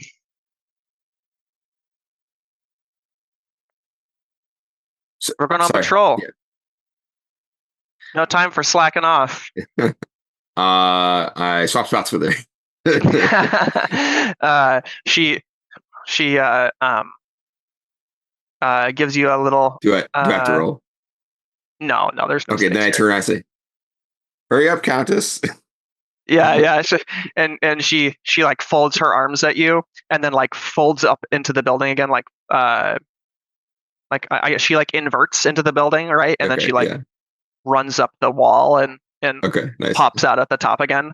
And she like 3-point lands, super cool, super sly. And this was actually a neat trick. We could use that. That was pretty good. Yeah, except for the for the less powerful one is there in the fight first. And she like runs past you and like jumps from a building to another building. Yeah, I don't really know how to follow her without just doing it again. Is it? I think she just like looks down from like she's like across a different building. She like looks down into the city street, and she sees like some thugs in a car. We're just on patrol, right? We don't have a specific mission. Yeah, you're just on patrol. Okay. Yeah. Right. Or yeah, she probably sees some thugs in an alleyway, and just like maybe like they're just in some sort of fight, indiscriminate fight. You're not sure what's really going on. Right. And she looks to you and she's like, ready to kick some butt? Sure. She tosses you an iPod with some headphones. I mean, it's not a gun, but so what am I supposed to do with this? She's like, I found that when I'm angry or upset or just need to feel something, I just listen to music. It's a lot better than drinking. She like narrows her eyes at you. Maybe you should try that the next time you're feeling upset. Won't it be kind of hard to like hear you? She like puts her hand to her ear and she's like, you forget that we have comms. Not if I put earbuds in. Just put one in. Oh, yeah, okay. We could do that. What kind of music does she have on this? I don't know. I want you tell me. Oh, geez, I don't know. I mean, if it's angry music, it's probably something aggressive. I have no idea what music was around when, so I can't even begin. Maybe it's just a genre. Maybe she listens to like musical music. Yeah, well, and I feel like musical numbers. If the point was that you listen to this when you're mad, it's probably intense, especially because we're going to be in a fight. I feel like listening to like sure, yeah, okay. So it's musical might be a little weird. It's instrumental rock. No words, just emotion. Cool. Yeah. And she says that in your ear as you put it in. She's like, no words, just emotion. Okay. I mean, I still just like to know. I mean, I guess maybe we should deal with this first. she's as soon as you say that, she jumps down. Okay. I swap places with one of them. Yeah. She like jumps down and like phases through the ground and then like comes up behind one and like roundhouse kicks him to the back of the head. Nice. And it's just like dashing from person to person, like phasing through them and then like kicking them from behind. What do you do? I switch places with one of them that's already unconscious. Okay. Yeah. And and then I think mostly I just try and play support, right? So like I'm trying to keep people off of her, and also like just like switching places with them basically. Yeah. And I know these guys have powers, right? No, yeah, these are just normal people. Yeah, and then and honestly, they're probably trying to scramble away as they see a hero. They're like, "Oh crap! Oh, true. Yeah, superpowers." Yeah. All right, so they're in an alleyway, right? Yeah. All right, so anytime one of them starts to get out of the alleyway, I switch places with them, so they're back in the alleyway again, and then I run back in. That way, she can capture all of them. Yeah, I'm just gonna play interference, basically. Do you want to make a roll to see how well you do? Sure, I'll fail a roll. Do you want this to be freak, or do you want this to be danger? I think it's freak. You're not really directly. Yeah, I'm not really doing the posing fighting. anybody. Yeah, just using your power to keep them contained. That's good. Oof. Fail. I'll take an XP. You could spend team. No, I want XP. Sorry, I fail. Okay, yeah. No, that's fair. So here the move is though. I think you get clobbered by one of them. Probably. And you should mark a condition. I think one of them picks up like a pipe from the nearby building, and like hits you in the back of the head with one, and then runs off, and he gets away. All right, I'll take insecure. I think that makes sense. Yeah. Yeah. So then I like as he's running away, I'm like trying to switch places with him. But my head hurts. I'm like, he's getting away. And Countess like finishes up with the last few guys, and then she's like, "Which way did he go?" Just point that way, and then go to chase after him. She's like, "Leftwing, you're supposed to be on top of this. How'd you let him get behind you?" I kept switching places. I didn't even realize he was there. She just like runs off, and a couple minutes go by, like your headache starts to fade. But there's like I'm gonna go blood on the back of your head. But yeah. So you start to run after her, but like at first you were too dizzy to like follow, and you like get to the street, and you're like unsure about which way she went, and then you hear an alarm bell go off. And you look across the street at a bank, and there's some people inside with masks and guns. I thought you were about to say, "You wake up, it's all a dream." You hear an alarm. Yeah, your alarm goes off. It's actually a villain that makes you think you're sleeping. No, I'm just kidding. That'd be cool though. I guess I use my comms. I'm like, hey, Countess, there's a bank robbery here. She says, "I've almost caught the guy. You do an interference there. I'll be there in a minute." Sure. Okay. Is there anything and like she's also like, "Call it in. Make sure the cops are on their way." Oh, okay. I guess I do that first.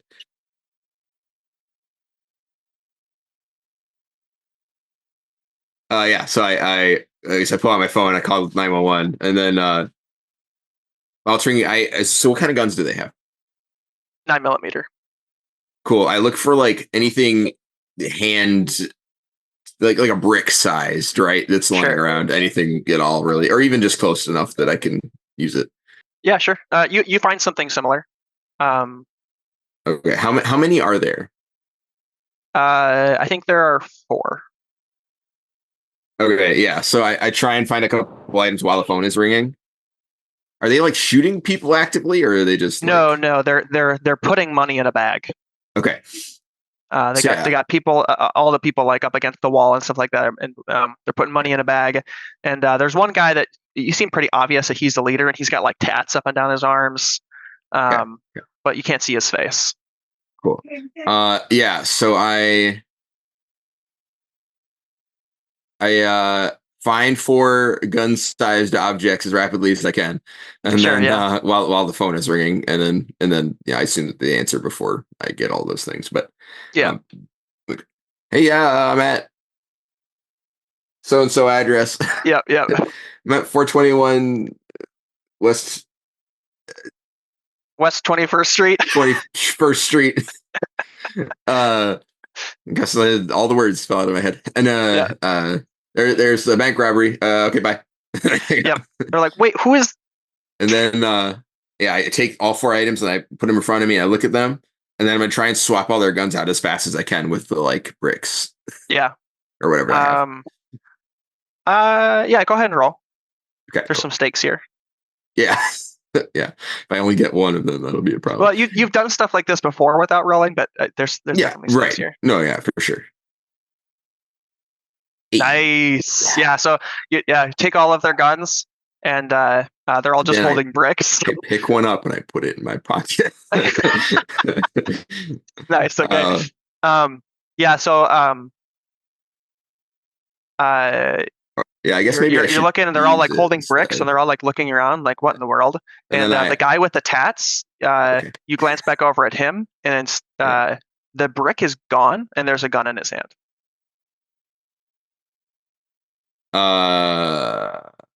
And he's looking around a bit confused still, but he's still got a gun trained on the like the bank manager or whatever, and he's like, quick, and he like says something that you can't hear, and they start putting money in the bags again. When that happens, I turn around and look at the guns laying on the ground. Is there a brick laying there? Nope, 4 guns. Okay. And now all I have is guns. I swapped something with them, but I guess I don't have. They're all And I think they start like zipping up the bags, and they start like going. They probably don't come towards the streetway. They probably start heading back towards like a back exit, like back behind the building. Okay. I'm gonna try and steal that guy's power. Can I do that? Does he have a power? He does have a power. Okay. So my plan is, and I know I don't have a lot of time, so I don't know, maybe I wish there was like a do something difficult role in this game. I'd like to try and find another item in time to switch out with his gun and then immediately try and steal his power. If I can do that. I don't know if I have time for that. Like, I don't know how his power works, but that's I think before I go in guns blazing, that's my goal. I think I'll just say you only have time to do one of those things. Sure. Okay. Well, in that case, if I don't think I have time to do it, I will. Yeah, because I don't know how to do that exactly. Although you did do a full hit on your last time, so that's true. Maybe I can I make assess the situation roll and see if I can find a way to do this fast enough. Or maybe try to figure out how his power, like what his power did, see if it's even possible. Yeah, go ahead and roll, assess the situation, and then depending on how many or how high you get, we can decide on how many questions you can ask. Full hit, so you get to ask 3. Cool. So when you assess the situation, you can always ask one of the following questions, even on this. How can I infuriate this person? What here can I use to blank? What here is the biggest threat? What here is the greatest danger? Who here is the most vulnerable to me? I have special questions. I just wanted to see if any of those were more useful, but I don't think so. How could you best end this quickly? That's probably a good one to ask. Yeah, I'm gonna say what here can I use to like. I'm gonna use what can I use to swap with his gun so that like I can justify there being another thing nearby, because I know I already grabbed 4 things, gun size things. A cell phone of a civilian walking by. Okay. Oh, actually, I mean, an MP3. How big is this MP3 player? Is it like a Walkman or like an MP3 player? That depends on the technology of 2000. We can say that works. Okay. I think that'd be cool anyways, because sort of set that up. Yeah. And yeah, how can we best end this quickly? And I guess definitely taking his power. Yeah. What here is the greatest danger? I makes feel great. Maybe what here is the biggest threat? Maybe just in case I missed anything. I assume it's him. Yeah, it's him. Okay. Yeah. All right. So yeah, I'm just gonna try and I'm looking around, I don't see anything, and I have my Walkman, and I'm like, okay. And then I'm gonna try and just like as fast as I can swap them, and then before he does whatever he does, try and steal his power. Yeah. I can't steal his power and then swap things because I don't have mine then. Not yet anyways. All All right. Yeah, so go ahead and roll then with a +1 to take his power. Sweet. Now I'm gonna fail because I got good rolls before. Oh, all right. Is that with or without the +1? It should be with +1. Yes, but with +1. Okay. So then either mark a condition or tell me how the effect is unstable or temporary. Well, you tell me how it's unstable or temporary, right? Or I don't tell you, right? If I pick that, you tell me. Oh yeah, the GM will tell you how the effect is unstable or temporary. Then I'll pick that. Yeah. Yeah, I think you take his gun, right? Yeah. And you do steal his power, but I think you can only. I think maybe the weight of it is pretty good. Still, so you're having a hard time moving too, right? Yeah. Yeah. Yeah, maybe I think struggling. Yeah, struggling to move while holding the power in. Okay, and I could probably tell that I won't be able to hold it for very long, just because I'm. I guess that's not all right. So I can't move very much. That's fine. And his power, it's kind of verging on, like it seems like a power that affects his body. Oh, okay. So it's a larger power. So it's heavier, larger power. Okay, yeah. Cool. Well, I guess from where I'm in the street, then I take both of the guns that I have now, point them in, and then yell as loud as I can, like, "Yeah, you're out!" I don't know if the door's closed or not, but. So you like run through the door and you're like, no, get on the ground? I can't move very fast. I'm doing it from outside. Oh yeah. Okay. Yeah, I got it, and then we cut in there. Yeah. You barely hear it. and like we see some people, they're all like on the ground, right? So that they're not supposed to like look up or else they'll get shot or whatever. Yeah. And they're like, do you guys hear that? And then we cut back onto you. I shoot the gun into the air when I tell that no one's moving. I'm like, yeah, and they're like, and then I pointed in like, yeah. Wait, do you want all the civilians to get on the ground? No, I want the robbers to get on the ground. But I don't, at this point, I'm just pointing guns into the building, and I've just shot one in the air, and I'm just like, yeah, I think they just get out the back door, right? I don't think they stop. Yeah, I mean, I'm pointing guns at them. And I just fired one. So can I make a move to try? They were on their way out the back door, and I thought we had set the tone that you'd had enough time just to switch out the weapon and then switch powers with him before they got out the back door. Oh, okay. I don't know. I guess I must have just not been paying attention. I knew they were going out the back door. Okay. Yeah. Because they wouldn't want to leave the streetway, right? Like they're trying to get out the back alleyway. Yeah. Okay. I was confused as to what you were trying to do. I was just going with it. No, that's fine. In that case, this isn't a very good idea, but I guess I'll just do it anyways. I will. Does he still have the brick? The guy who made the gun? Or he dropped? The Walkman. Does he still have the Walkman? Because that was what I swapped his gun with before I stole his power. You couldn't tell. You did swap it. Yeah. And you didn't see it leave his hand, but then he goes back to the back door. All right. You don't see it on the ground or anything, but. All right. I want to try before he leaves out the back door. Oh, you said I don't have time for that.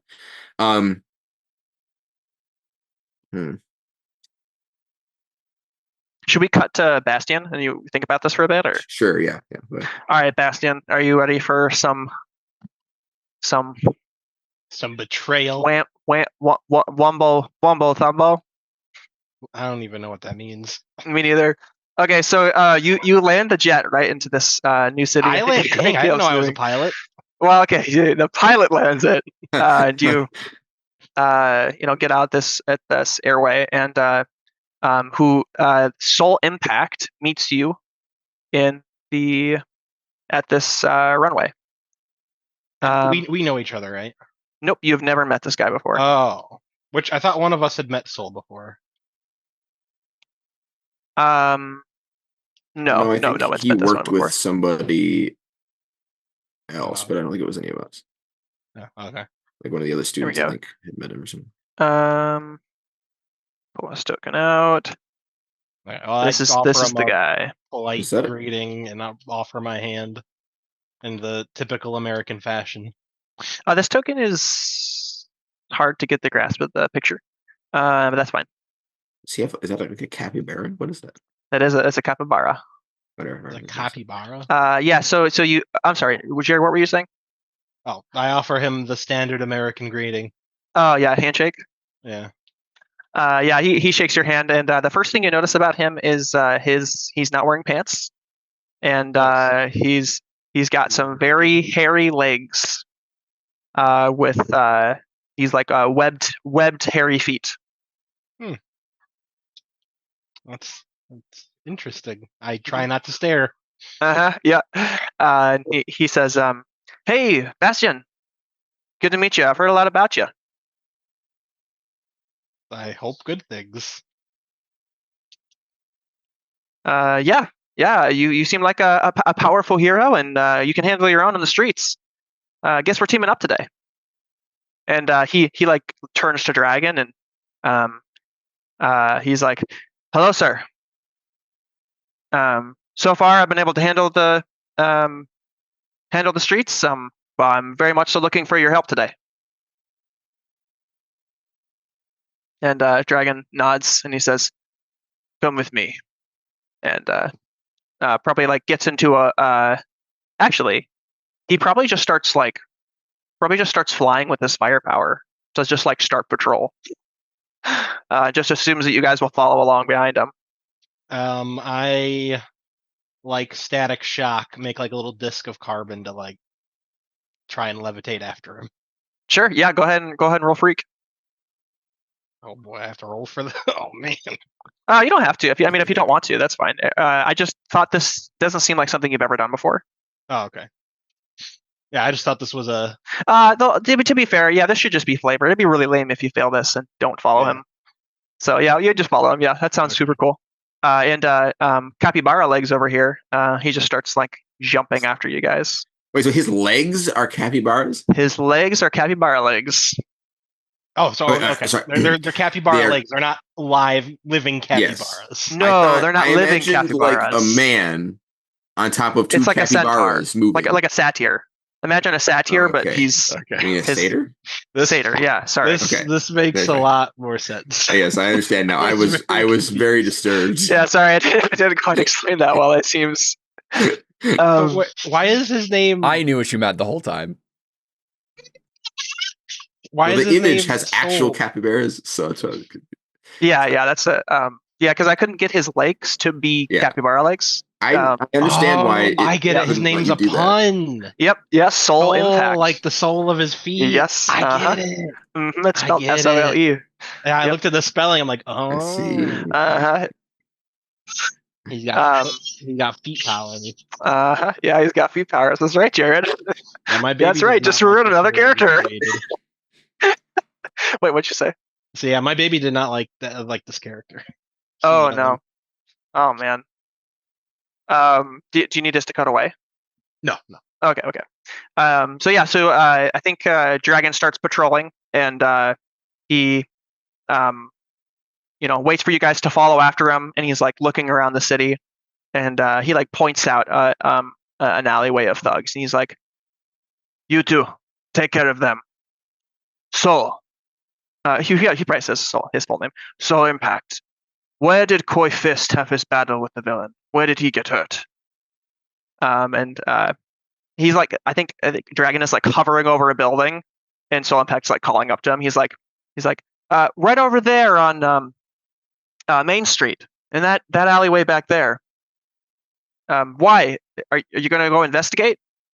He says, yes. I'm going to see if I can find him. Take him out. You two, handle the normal patrol.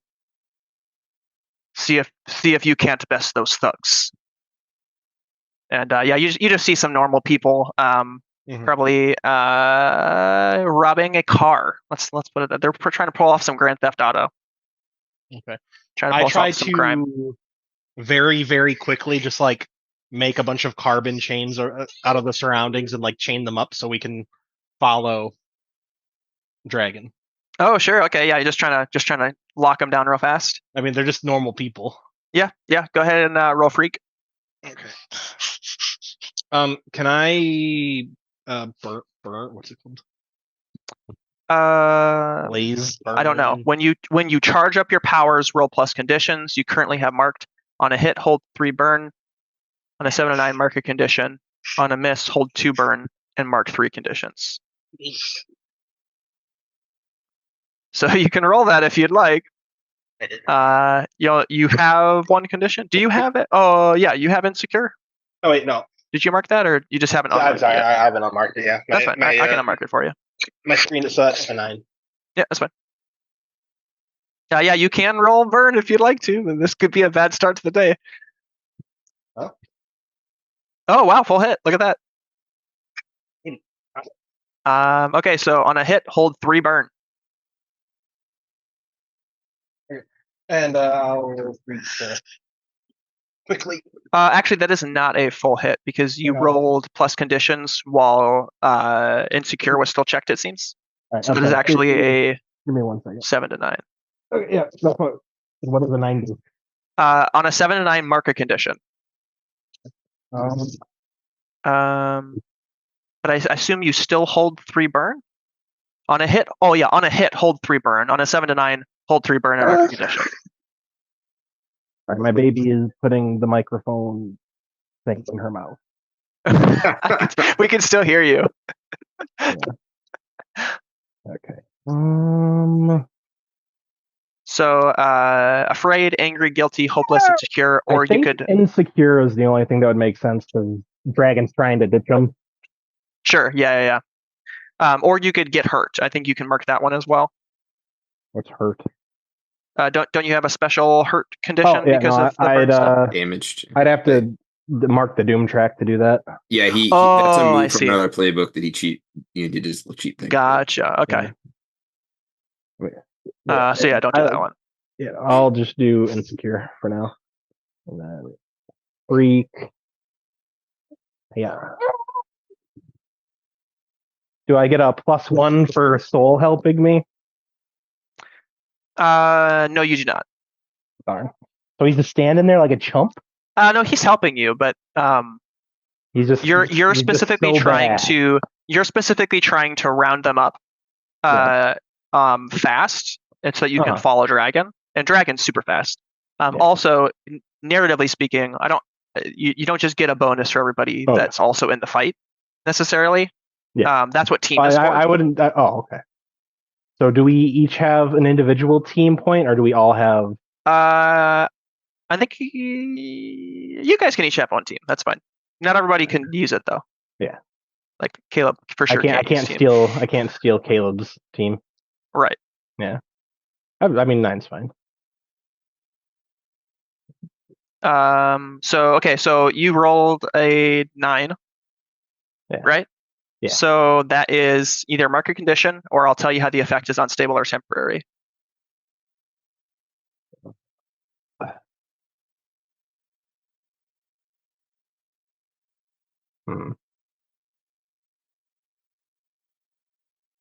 What's the vibe I get from these thugs?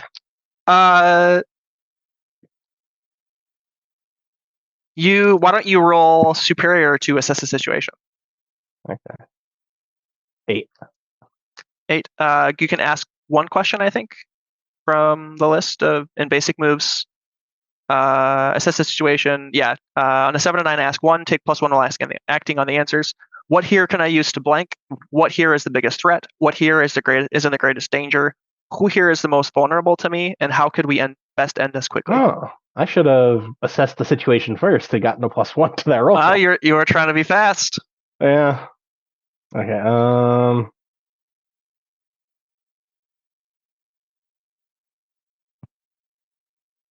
I guess what here is the biggest threat? See if any of these guys are actually like a threat, or if they're just like common carjackers. These guys are common carjackers. There is no big threat here. Okay, but there's a big threat somewhere else. I'm fine with the chain being temporary and just being like, okay, Soul, let's go. Sure. Okay. Yeah. And Soul's just to be quick. Yeah. Soul's like, hey, I don't know if you've really chained them down real well. I think we should. And you just like run off. I'm like, you can stay here and knock them all out if you want, or wait for the police, but the dragon is going to need help. He's like, sure, yeah, the guy with the crazy legs behind, no worries. If they wake up, or if they get loose, kick them. Yep. Everybody wants to ditch the freak. He like whispers to himself, and then we like cut over to you. The song "Knives and Shadows" starts playing from the Fullmetal Alchemist Brotherhood soundtrack. And we get this scene of Dragon like landing in the alleyway. And he sees like some like burn marks up against the wall. There's maybe like some caution tape around the scene. And he like is looking at it, and then we like see you land on like the one side of the alleyway and like walk up to him, and as you're like walking down the alleyway, he turns to you. He's like, Bastian, handle the normal patrol. No, I didn't. I went there sneakily. Oh, you're trying to stealth your way. Okay, yeah. So maybe you like land on top of the building. Okay, yeah. So yeah, this is cool. All right, so you're watching him, and he kind of like leans down and like maybe like puts his fingers against the soot on the wall, and he like looks at it, and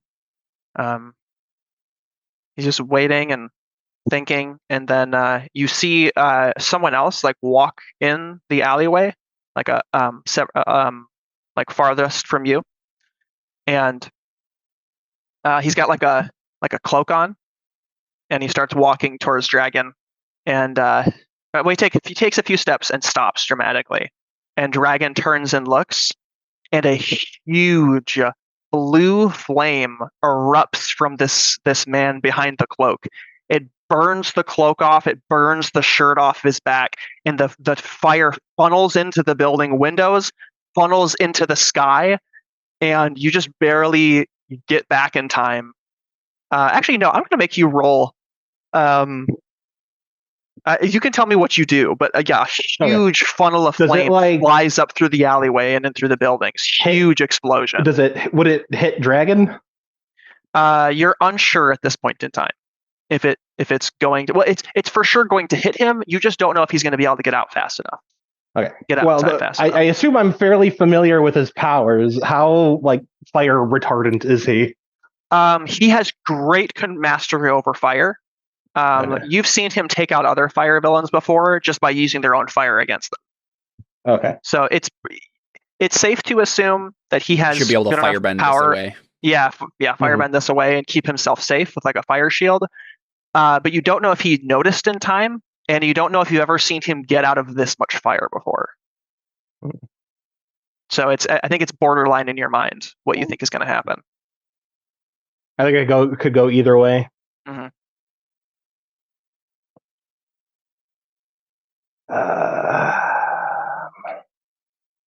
I think I want to spend a thingamabob. Burn? Yeah, spend one burn to roll. Wait, no. Yeah, roll freak instead of savior to like put a protective dome around Dragon. Sure. If you do that, you won't be protecting yourself.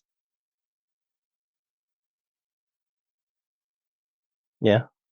So I'm going to make you roll to take a powerful blow if that's the case. Just let you know. Okay. I might not do that. That's fire. He's probably fine. This is what the guy looks like.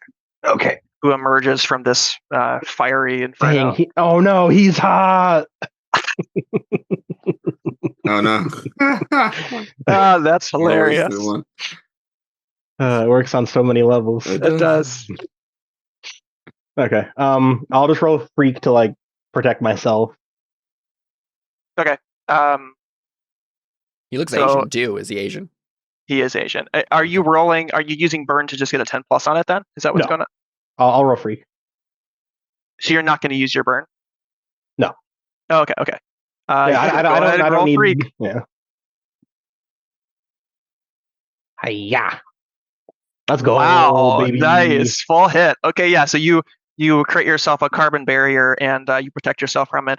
But your carbon, I understand this is a full hit, right? So you definitely don't get hurt at all. But your carbon like disintegrates with this flame. You're gonna have to find a new source of carbon. This flame is very hot, and which is fine. I'm not like, you don't have to make a roll to find new carbon. Mm-hmm. This is just flavor text, right? It reminds me of one of my favorite lines from the Belgariad. Even rock burns if you get the fire hot enough. Yep. And you like are blown back onto the roof of the building, and the building starts to collapse because, you know, the building just exploded with fire as well. So a new problem to deal with as well. But you do look up and see Dragon with his like jet fire powers like shooting out of this blue inferno. He looks to be fine to you, but he immediately looks and sees you on the roof, and he dashes towards you to try and rescue you. And he scoops you up and like flies away. No, no. Like what? What? I see him look at, like, the second I see him like look at me with concern, I'm like, I like point at him like, do your job. Focus. Yeah, no, he goes straight to you. I mean, I guess you could roll to try and resist him, but he definitely shoots straight towards you to scoop you up. Is persuasion mundane?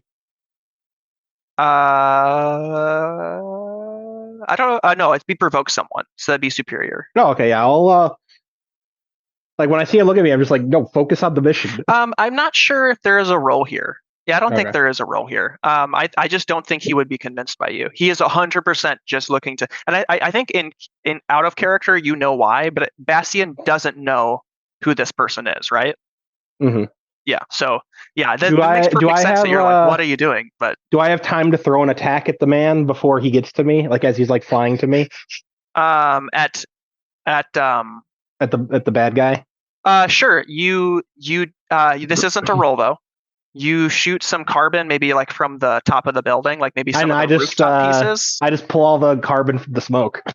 Oh, sure, yeah. Pull a bunch of carbon from the smoke. It's carbon dioxide and carbon monoxide. Yeah. So you pull a bunch of carbon from the smoke and shoot it out at him, and another huge gust of flame. He just like puts out his hands, like you see the look in his eyes, right?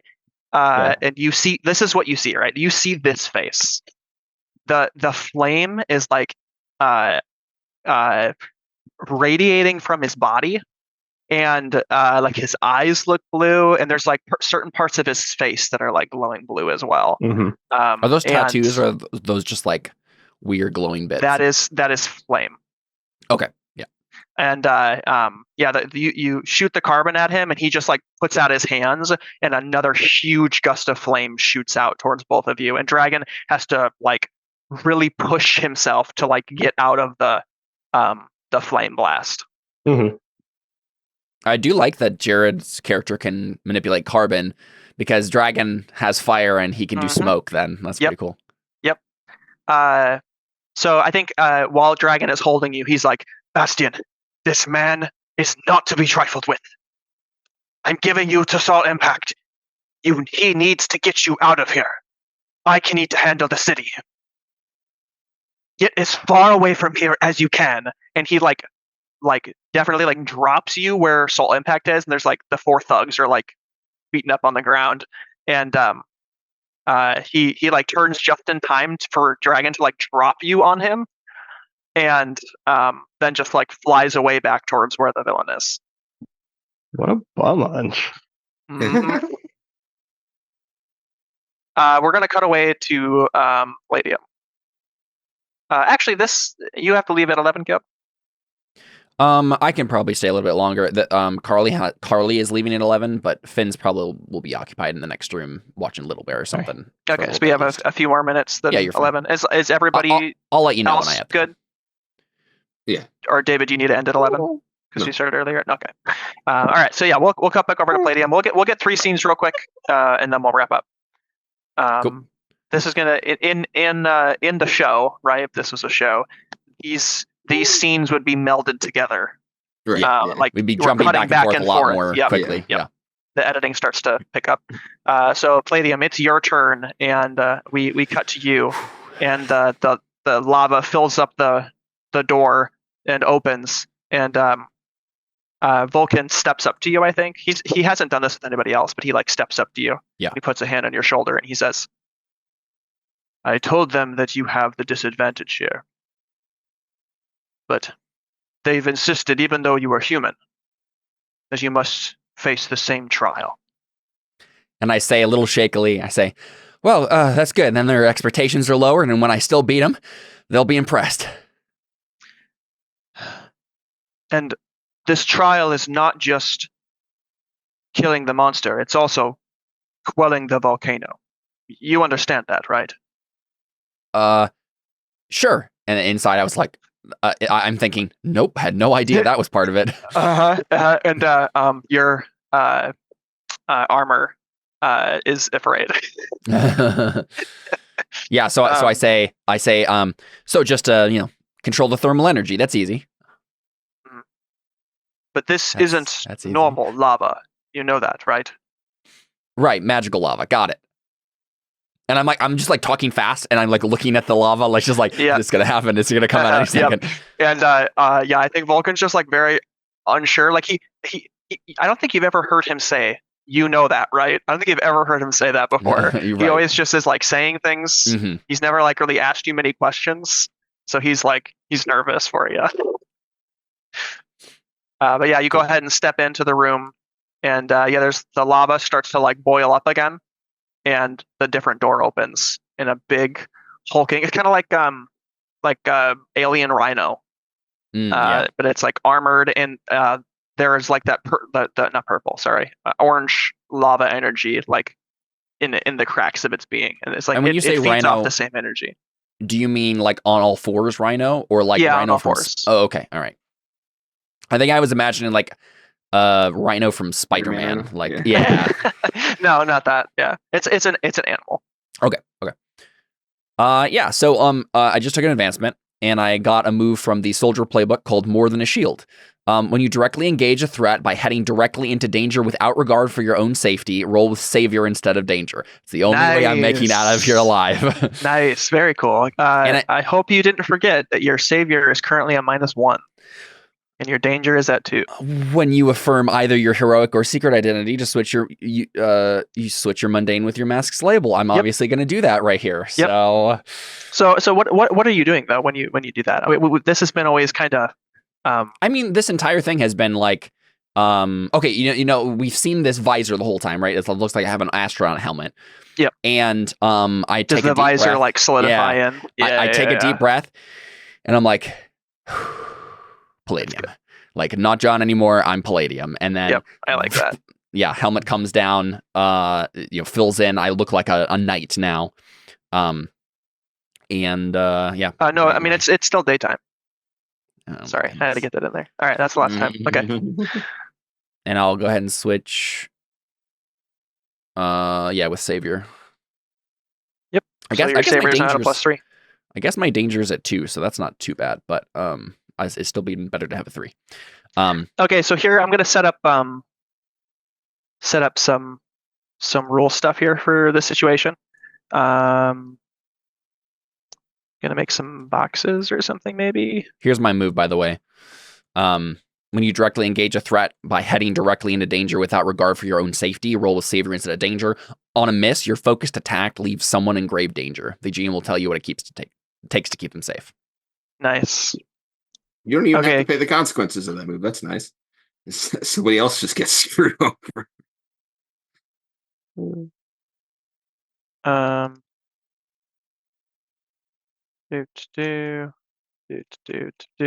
Okay.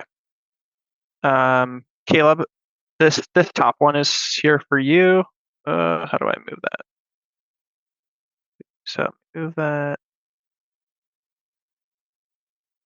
Why can't I select you? Sorry. Let me just do that again. Okay. Okay, this is the Volcano. Oh, that is such small text. Goodness gracious. Volcano. Rhino alien has 2 conditions. Volcano has 1 condition. You have to beat both.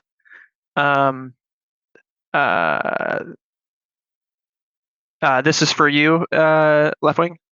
S, you'll understand the S in a second here. And then for you, Jared or Bastian, this is an E for escape.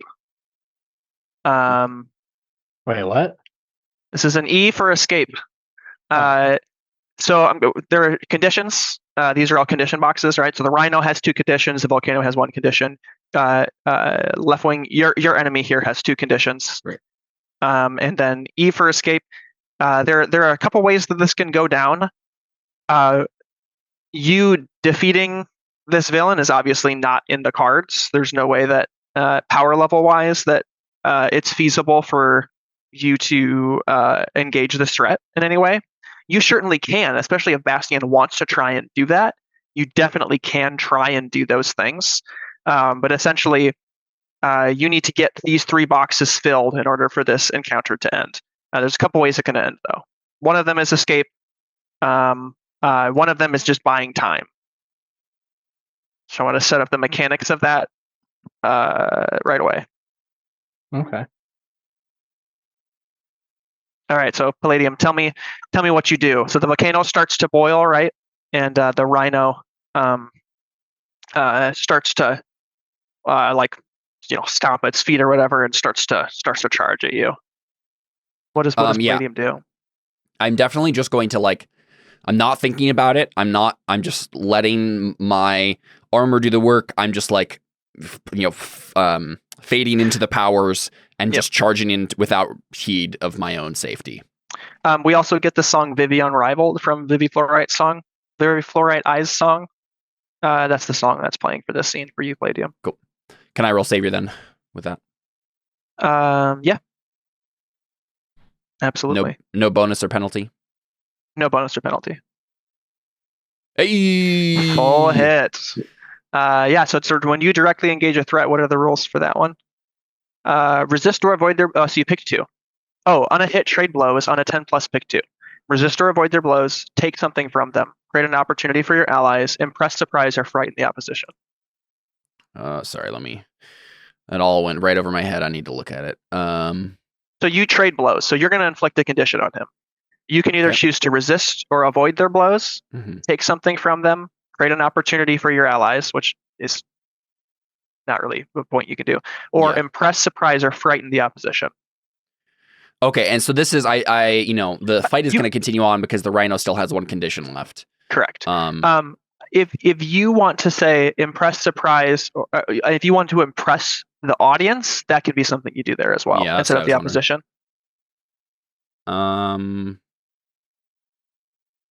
Let's I will see. Make a red mark into this. I think I'll do that for sure. I'll impress the audience. That's basically my whole goal here. Do you want to resist the Rhino's blows? I'm trying to decide if taking something from the Rhino makes sense. Do you have an idea of what that might be? Take his horn. That's what I was thinking. And then that would make him less dangerous, or what? What would that do? If you want to do something out of the box, I have an idea for you. He is glowing with the orange lava energy. Something that you obviously can't absorb that energy, but you could absorb the heat out of that energy. Right. Whatever residuals are coming off of it. I don't know what that would do. That doesn't seem super helpful.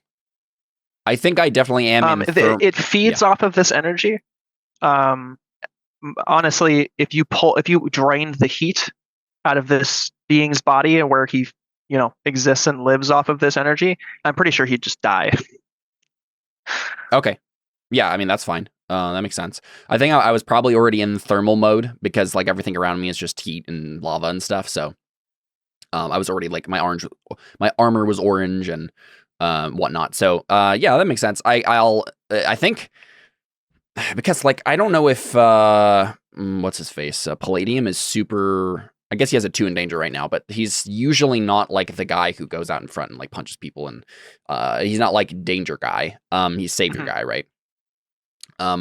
But so I think this is less me trying to punch the rhino or something dumb like that, and more just me able to. I think I will choose that instead of resist its blows. I'll get hit by it, but it's because I'm trying to get an opportunity to like slap a hand on its back or something, and then just absorb all the heat from it. So I'm willing to take a couple blows as it's flailing around to get that opportunity. Okay, so go ahead and mark a condition. Yep. Man,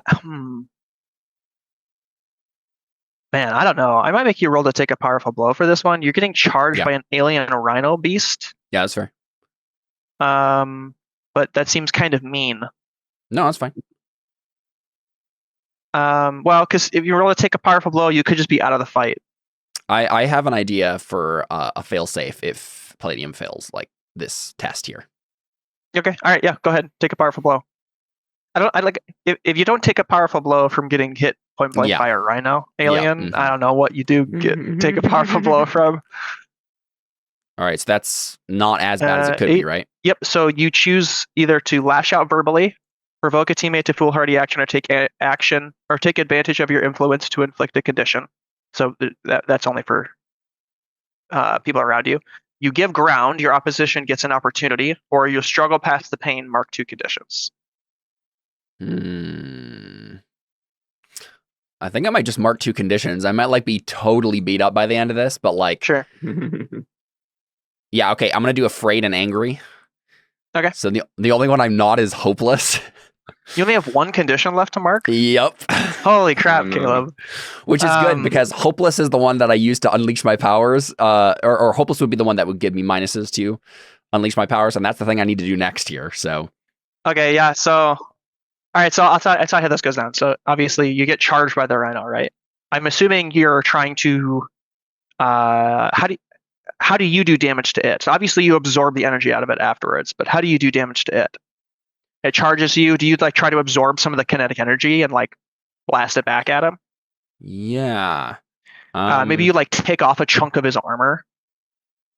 Yeah. So I think I'm just letting myself get. I'm doing the Captain America thing. I could do this all day. I'm just taking a beating here. Sure. Yeah. It just but rams you into the wall. And my armor turns bright purple, and it just keeps turning more and more purple. And I let him beat me up for a while, and I'm like. Is that all you got? And then I as it charges me straight on, I just brace myself and then kind of put my van braces together, and giant purple wave of kinetic energy hits him as he's about to hit me, and he kind of gets redirected maybe to the side. Well, yeah, and a bunch of his armor chips off, and you can much more clearly see all the orange energy that's in there. So then maybe you run over to him while he's laying down and absorb all the heat out of him. And I'm exhausted, but I take I'm no time to rest, and I just dash over there as quickly as I can, and then slap a hand on the exposed part, and then suddenly bright orange. So as you're draining out the energy turns from orange to a dark purple, and then turns to stone, and it just is absorbed. He's just out of energy. Sure. But the issue here is, you took something from him, but now there's a volcano, right, with that orange energy. So if this orange energy gets to him, if you fail to absorb the volcanic energy, it's probably going to come back.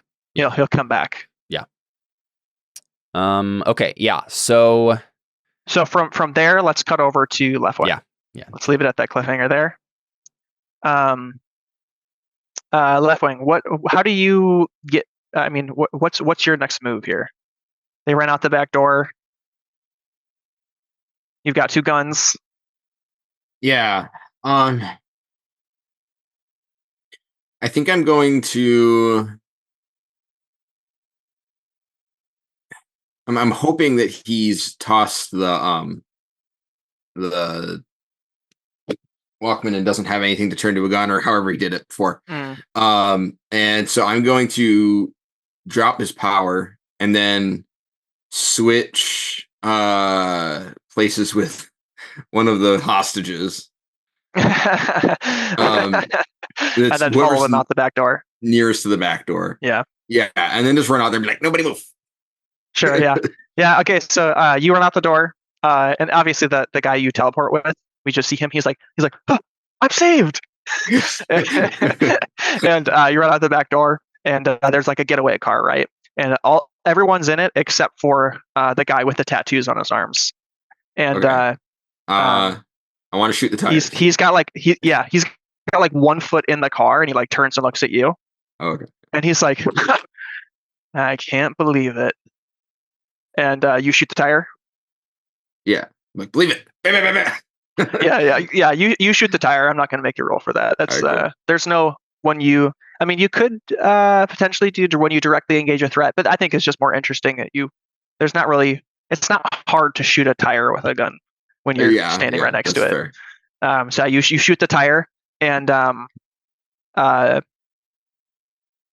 your iPod is still in his hand, right? And it fades away, and you see some more ink on his skin, and then some ink fades from his arm as he reaches into his arm and pulls out a gun and points it back at you.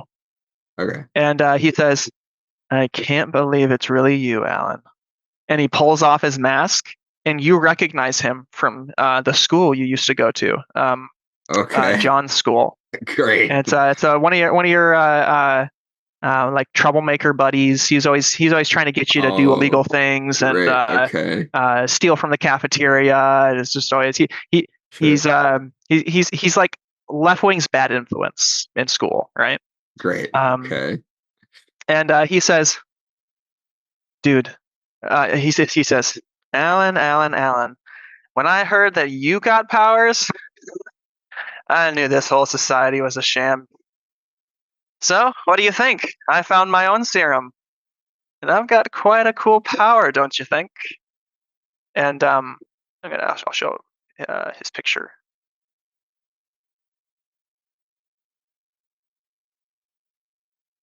Neat. That's a lot of tattoos. It's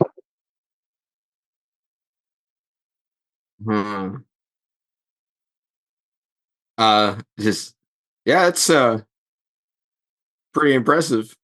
Is it an actual gun, or is it just ink until just a gun until it turns it back to ink? Wait, I don't understand the question. He's asking if he's made the ink into a gun and it's now just a gun, or if it's still ink in the shape of a gun and eventually it'll go back to being ink. If I steal his power, will it go back to being ink? No, it won't. You can try that. He's asking that in character. Oh, you're asking that? Yeah, he's asking him how his power works. Oh, sure, yeah. He's trying to sound interested. He's like, no, it's a real gun. That's neat. That seems pretty useful. I feel like robbing a bank seems kind of unnecessary. You could just like sell anything, don't you think? Yeah, he turns to his or like tilts his head. He doesn't take his eyes away from him. He like tilts his head to his goons, and he's like, "Go ahead, start running down the alleyway. I got him."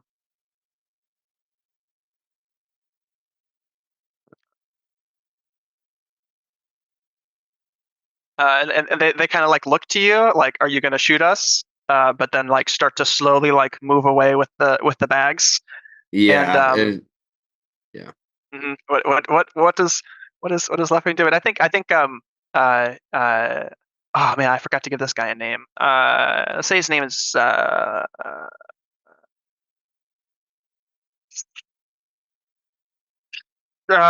say his name is Derek. Okay. So what happens now, Derek? Do you shoot them or do you let them go? No. Wouldn't I get in a lot of trouble if I shot them?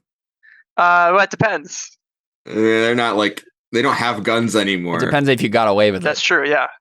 Yeah, I don't think this would even for a cop be a good shoot. I don't think. Yeah, you probably it would be very tricky to not like seriously hurt them. And I'd say I think impossible. with your well, like the goal could be like, oh, you try and shoot them in the leg, right? So yeah, you got a lot of arteries in your leg. You can't non-lethally shoot somebody. You got to be willing to kill them. Mm-hmm. So I think according to like the Sidekick laws, you're not allowed to like shoot a gun at I mean, especially at unpowered criminals. Yeah, I mean, if someone shot me, I would die. Like, I'm not bulletproof. So if they had a gun, I think it would be totally reasonable. I'm sure it's the same rules as cops, right? But a cop, I don't think is allowed to shoot an unarmed robber who's running away with money. I don't think that they would get away with that. Right. I mean, I don't think they should get away with it, according to the rules. I guess you never know. Anyways, I'm pretty sure Countess. I'm hoping Countess is on the way. That one guy couldn't have taken her that long to deal with. All right, so you're hoping that she'll just deal with the goons. Yeah, and there should be cops on the way. Sure, and they're unarmed. So you just got you in sleeves. Yeah. So, gosh.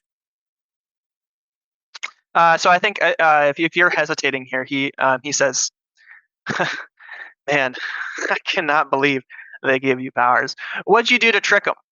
Huh? I mean, come on, you're just like me." I got hit by a car. That's what I did. It was a neat trick. Worked real well. Did they pay you well? Because they don't pay me anything. I just got paid a lot more. Why don't you hop in the car? Or maybe not this car. You just shot out the wheel, but why don't you come with me? Yeah, I mean, I appreciate the offer, bud, but I know who's coming, and I'd much rather be on her side. Not for any particular reason, but just accept that she's totally going to kill you. So, yeah, I think how do I frame this? He says, "How's your old man? Does he still think that you're all that?" Yeah, I mean, he's more right now than he was before. I got superpowers now and stuff. But, man, what is he gonna think when you finally let him down? He's like totally just trying to get under your skin. Yeah, well, Alan's just trying to buy time. He's really hoping that someone's coming, like the cops or somebody. It's like, I think you start to hear sirens. Okay. Yeah. As well, I've done that plenty of times, and he's still pretty much my biggest fan, so I think it'll be fine. But I guess we'll see. How about you? I imagine your sister is real happy to know you're robbing banks. He smiles and he says, I'd love to stay and chat, but that's my cue." And but I can't really let you. Sorry. His shirt explodes. And a bunch of shrapnel shoots out at you. Head straight towards you. I mean, I don't imagine there's anything I could do about that. Yeah. Except for teleport. Well, yeah, I mean, is it if it's like a fragmentation grenade? I don't have time for that, right? Like I just get hit, right? Just switch spots with him. He's at the center. Oh yeah, no, I would. Would I have time for that? Well, why don't you tell me what you do? Let's put it this way. I'll give you a chance to react. He says that's my cue, and he like pulls at his shirt. Maybe he has like a button-up shirt like that. He like pulls at his shirt and opens up his chest, and you see just a bunch of I get some tats of you get some warning so you can try and react to the situation in a realistic fashion. So you see all these like little ink. Like turn into little knives. I'm like, oh. He absorbed a grenade blast into his tattoos. Oh, and gross. now the grenade is shooting out at you. Hate that. All right. I'm going to try and swap places with him, but I'm going to try and do it in such a way that he's facing away from me. Sure. And so if I do it wrong, I think the standard is that everything, like, I think the way it works is everything stays the same. Yep. Except for what I try to change. Right? Yeah, except so, like, for what you try if to I change. want something to be different. Flip. Yeah, so if I fail, I'll just get shot anyway. Well, you're facing each other, right? Right. So if you swapped, you'd both be facing away. So you'd actually be wanting to face yourself towards him. Well, I guess my thought was that when I say everything stays the same, like when we swap, like we literally swap. Like I'm where he was doing what he was doing. Right. So like we'd be facing each other, but it's in different spots, and I'd still get shot. That was my thought. Sure. So like nothing about the situation changes except where you are, unless I try and like. Yeah, that's my headcanon, I guess. Sure. Okay. Yeah. Go ahead and see how this goes. Roll freak. I think that sounds like freak to me. All right. Hey. Nice. Yeah. Yeah. So you swap places. A bunch of shrapnel hits him in the back, and he falls into the wall. Oh, geez. So I did it in between when he shot the shrapnel and when it hit me. I was just trying to get him to shoot down the street. Oh, sure. No, yeah. Yeah, no. Okay. Yeah, go ahead. He shoots down the street instead. I mean, I'll take it if you're going to give it to me, but I just. It doesn't sound like something Left Wing would do. Is want him to take the grenade blast. Well, I mean, this guy is armed. This guy is trying to murder me. True. So, like, I'm much less concerned about shooting this guy. Obviously, if I can avoid it, I will. But this is sort of a thing. I just didn't know if I'd have time to do that. But if you're cool with it, I'll do it. I got a 13, so I guess you got a full hit. Yeah, I think it's believable. I'm gonna have him mark the condition. Yeah, he takes a bunch of shrapnel in the back. Cool. And then I think we'll switch over to Bastian. Well, I did have a thought that could just end it. So do you mind sure, yeah. But I guess it depends on what you think. So this is kind of up to you, I guess, in the physics of the setting. Can I shoot him in a way that like will believably not kill him, or is this like real life? Right? If I shoot him, he'll just probably die eventually. He did just take a grenade blast to the back, so yeah, he's probably going to die. If because I need to do another mark of damage. Yeah, I have an idea, but I don't want to kill it. Sorry, we'll leave it there then. All right. Okay. All right. So, Bastian, you were just thrown on top of Soul Impact. You both toppled. Yep. You both toppled to the ground. And as Dragon blasts away, he says, "So, get him out of here."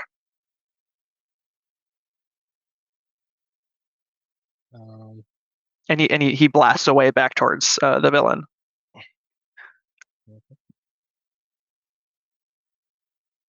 I think while you guys are like standing up, I'll give some context what you're thinking. Dragon calls, like he like flies up and he like calls after him, calls after the villain. He says, "Inferno! Not here! Leave the city be! Let's go fight! Let's go fight by ourselves! No one else has to get hurt!" But he likes killing.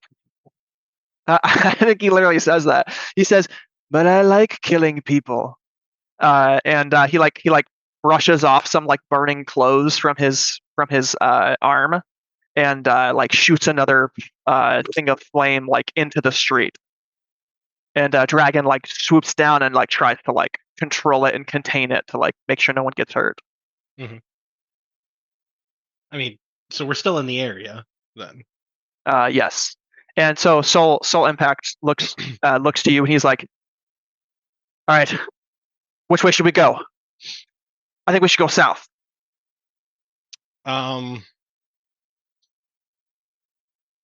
I say let's not be cowards and find a way to help. Yep. He's like, "Wait, what? You're gonna disobey Dragon's direct orders?" No, I'm not gonna intervene directly. Isn't this technically illegal? He must be at least a red level threat. With this guy's flames, I've never seen anything like it before. So what were Dragon's exact words? Get him out of here. You must leave immediately. So there's a general law that you're not allowed to fight people at a certain level. Yep. No, you guys are sidekicks. This is a red level threat. You guys can't be within half a mile from this fight. But we're already here. Yeah, it's plausible deniability that you couldn't get away in time. Yeah. Okay, so I figured this is 100% what you'd do. Yeah. So okay, hear me out. I don't want to engage him directly. But I think Bastion has like a brain blast from like a page on one of the chemistry books. Yeah. Give it to me. And he sees like the little fire triangle that has like the 3 elements you need for a flame. Yeah. And obviously you need oxygen. So I think he's gonna try and like dampen Inferno's flame by just like trying to engulf him with just carbon dioxide and like pulling all of like the CO2 away from Dragon. So obviously oxygen will take it, oxygen and other gases will take its place. Thus, okay, so in theory though, where will you be as you try and accomplish this? That's the biggest thing here is hiding. Hiding. Okay.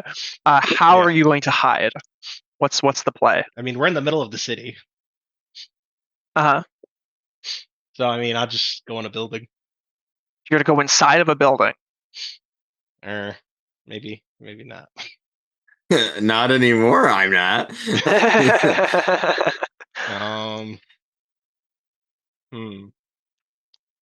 Also, you have to convince Soul Impact that like this is the play, right? That's the other big thing. Because he's like, we got to get out of here. I got to get you out of here, because that's what Dragon told him to do. Mm-hmm. So we can help. We don't need to directly engage, but I mean, you could probably. I mean, I don't know your powers other than kicking. He's like, you're looking at my powers, and he points to his legs. You could help injured civilians. You're fast. Help injured. How is that obeying the direct order, though? Is this how you guys normally work? Does he just like tell you to do things and you just do the opposite? I would say the opposite. It's generous interpretation. He's like, listen, you need to give me one good reason right now why I should pick you up off your feet and jump us out of here. And like, you are seeing the battle take place, right? Inferno is slowly walking in your direction, and you get the feeling that his eyes are on you. Uh-oh. Why is he coming after me?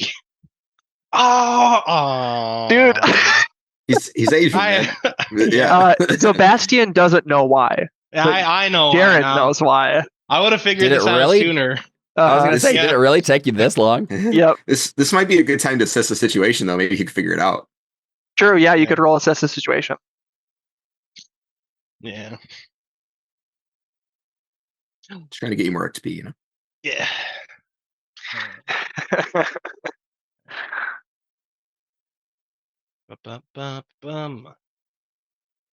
Yeah. Oof. Okay, so I think you only get to ask one question. Yeah. Ask one. So what here can I use to blank? What here is the biggest threat? What here is in the greatest danger? Who here is the most vulnerable to me? How could we best end this quickly? How could we best end this? Oh wait, what can I use here to hide from him? While still being able to do my plan.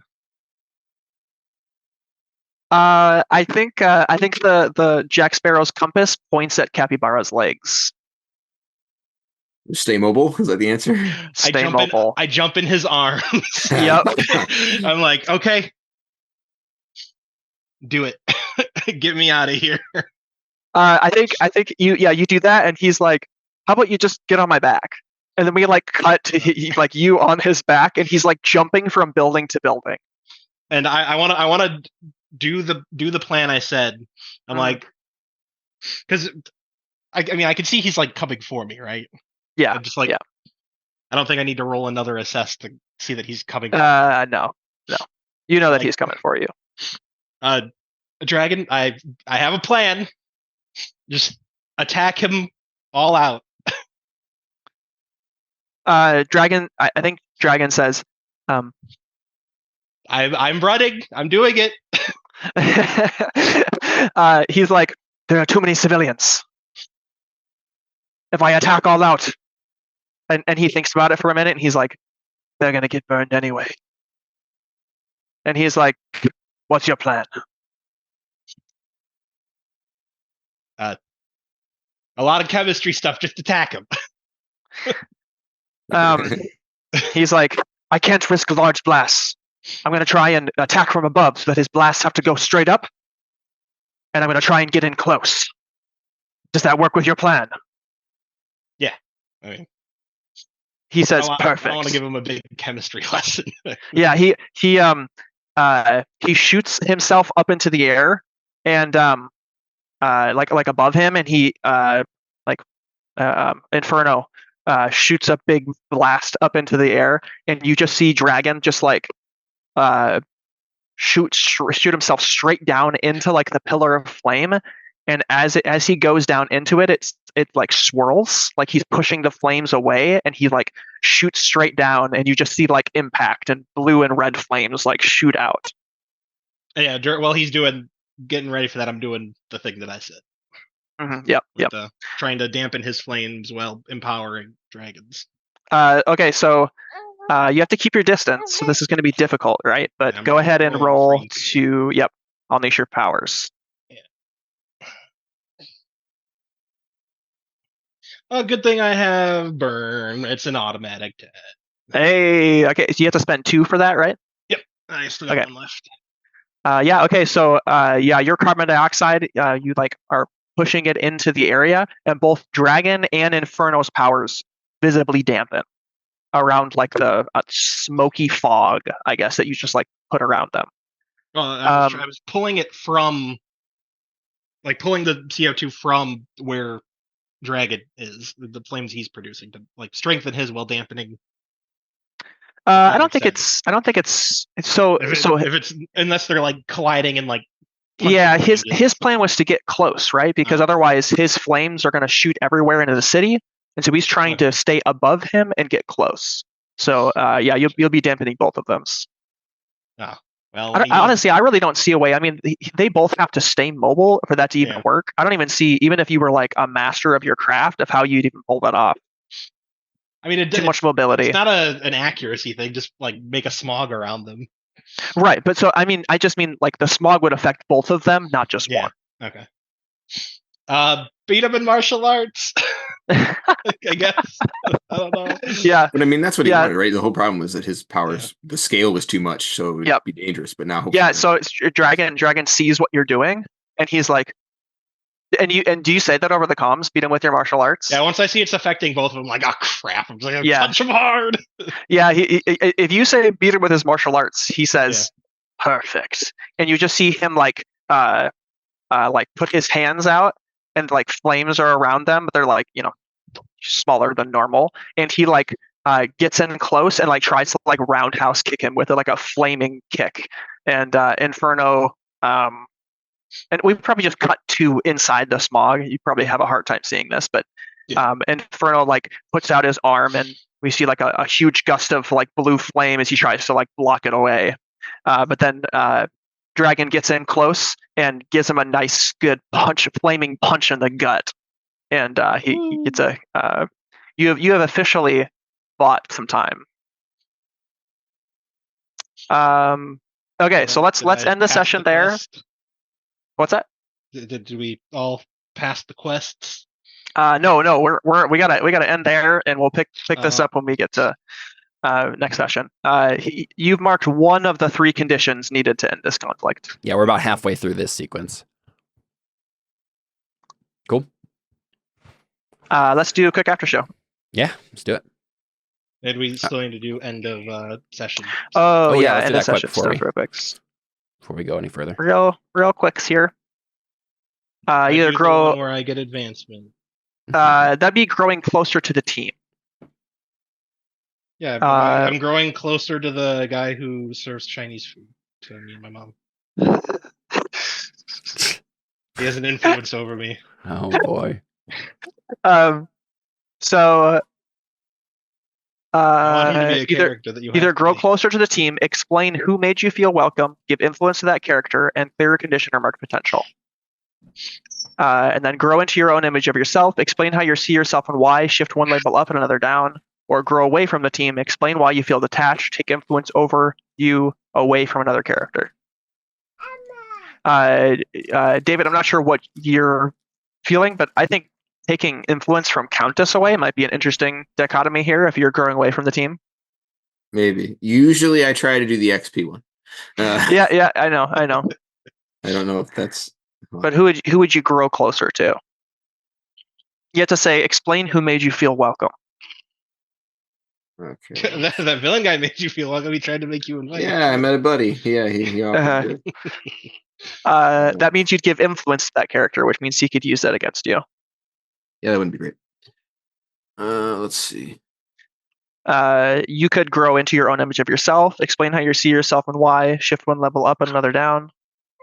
That one makes sense with your dad's talking to you about and what Sleeves is trying to say to you. True. And then grow away from the team. Explain why you feel detached. Take influence over you from another character. Anybody have an answer to that yet? Oh yeah.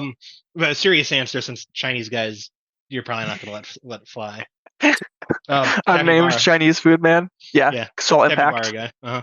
Since he went along with my plan in the end. Yeah. He's you're on his back, and he's you guys are teaming up in a very very close contact kind of way. Yeah. I think I'm gonna grow into my own image of myself. Okay. I think that makes the most sense for what happened to me. So I'm switching mundane down one and freak up one because I'm gonna need freak for next time. Yep.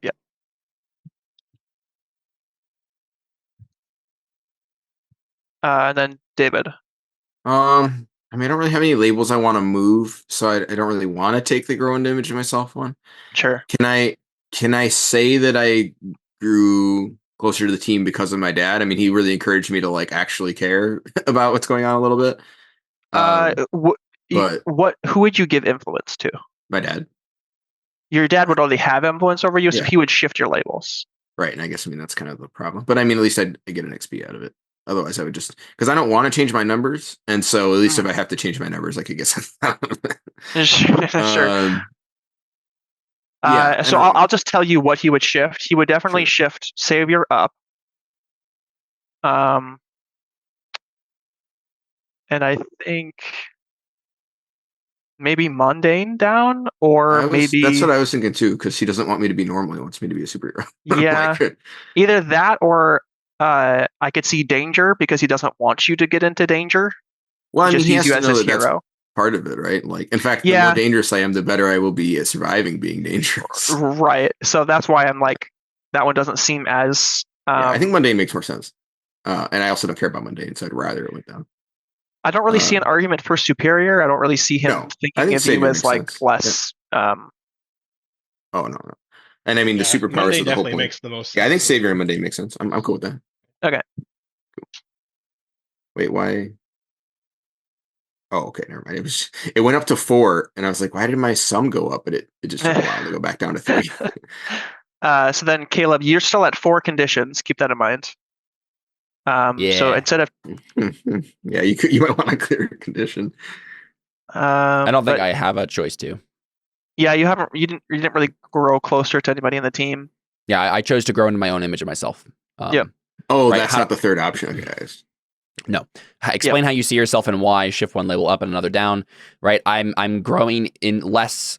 I'm going away from. I literally went to another planet, so I'm growing less human and more, whatever this being this superhero knight person is. Sure. I'm just like accepting it and letting it wash over me. Sure. Okay. All right. So let's do maybe 3-minute after show. Sounds good. All right. Thanks for watching. We'll see you the next time this happens. Yeah. Indeed. Whenever that is. Yep. Adios.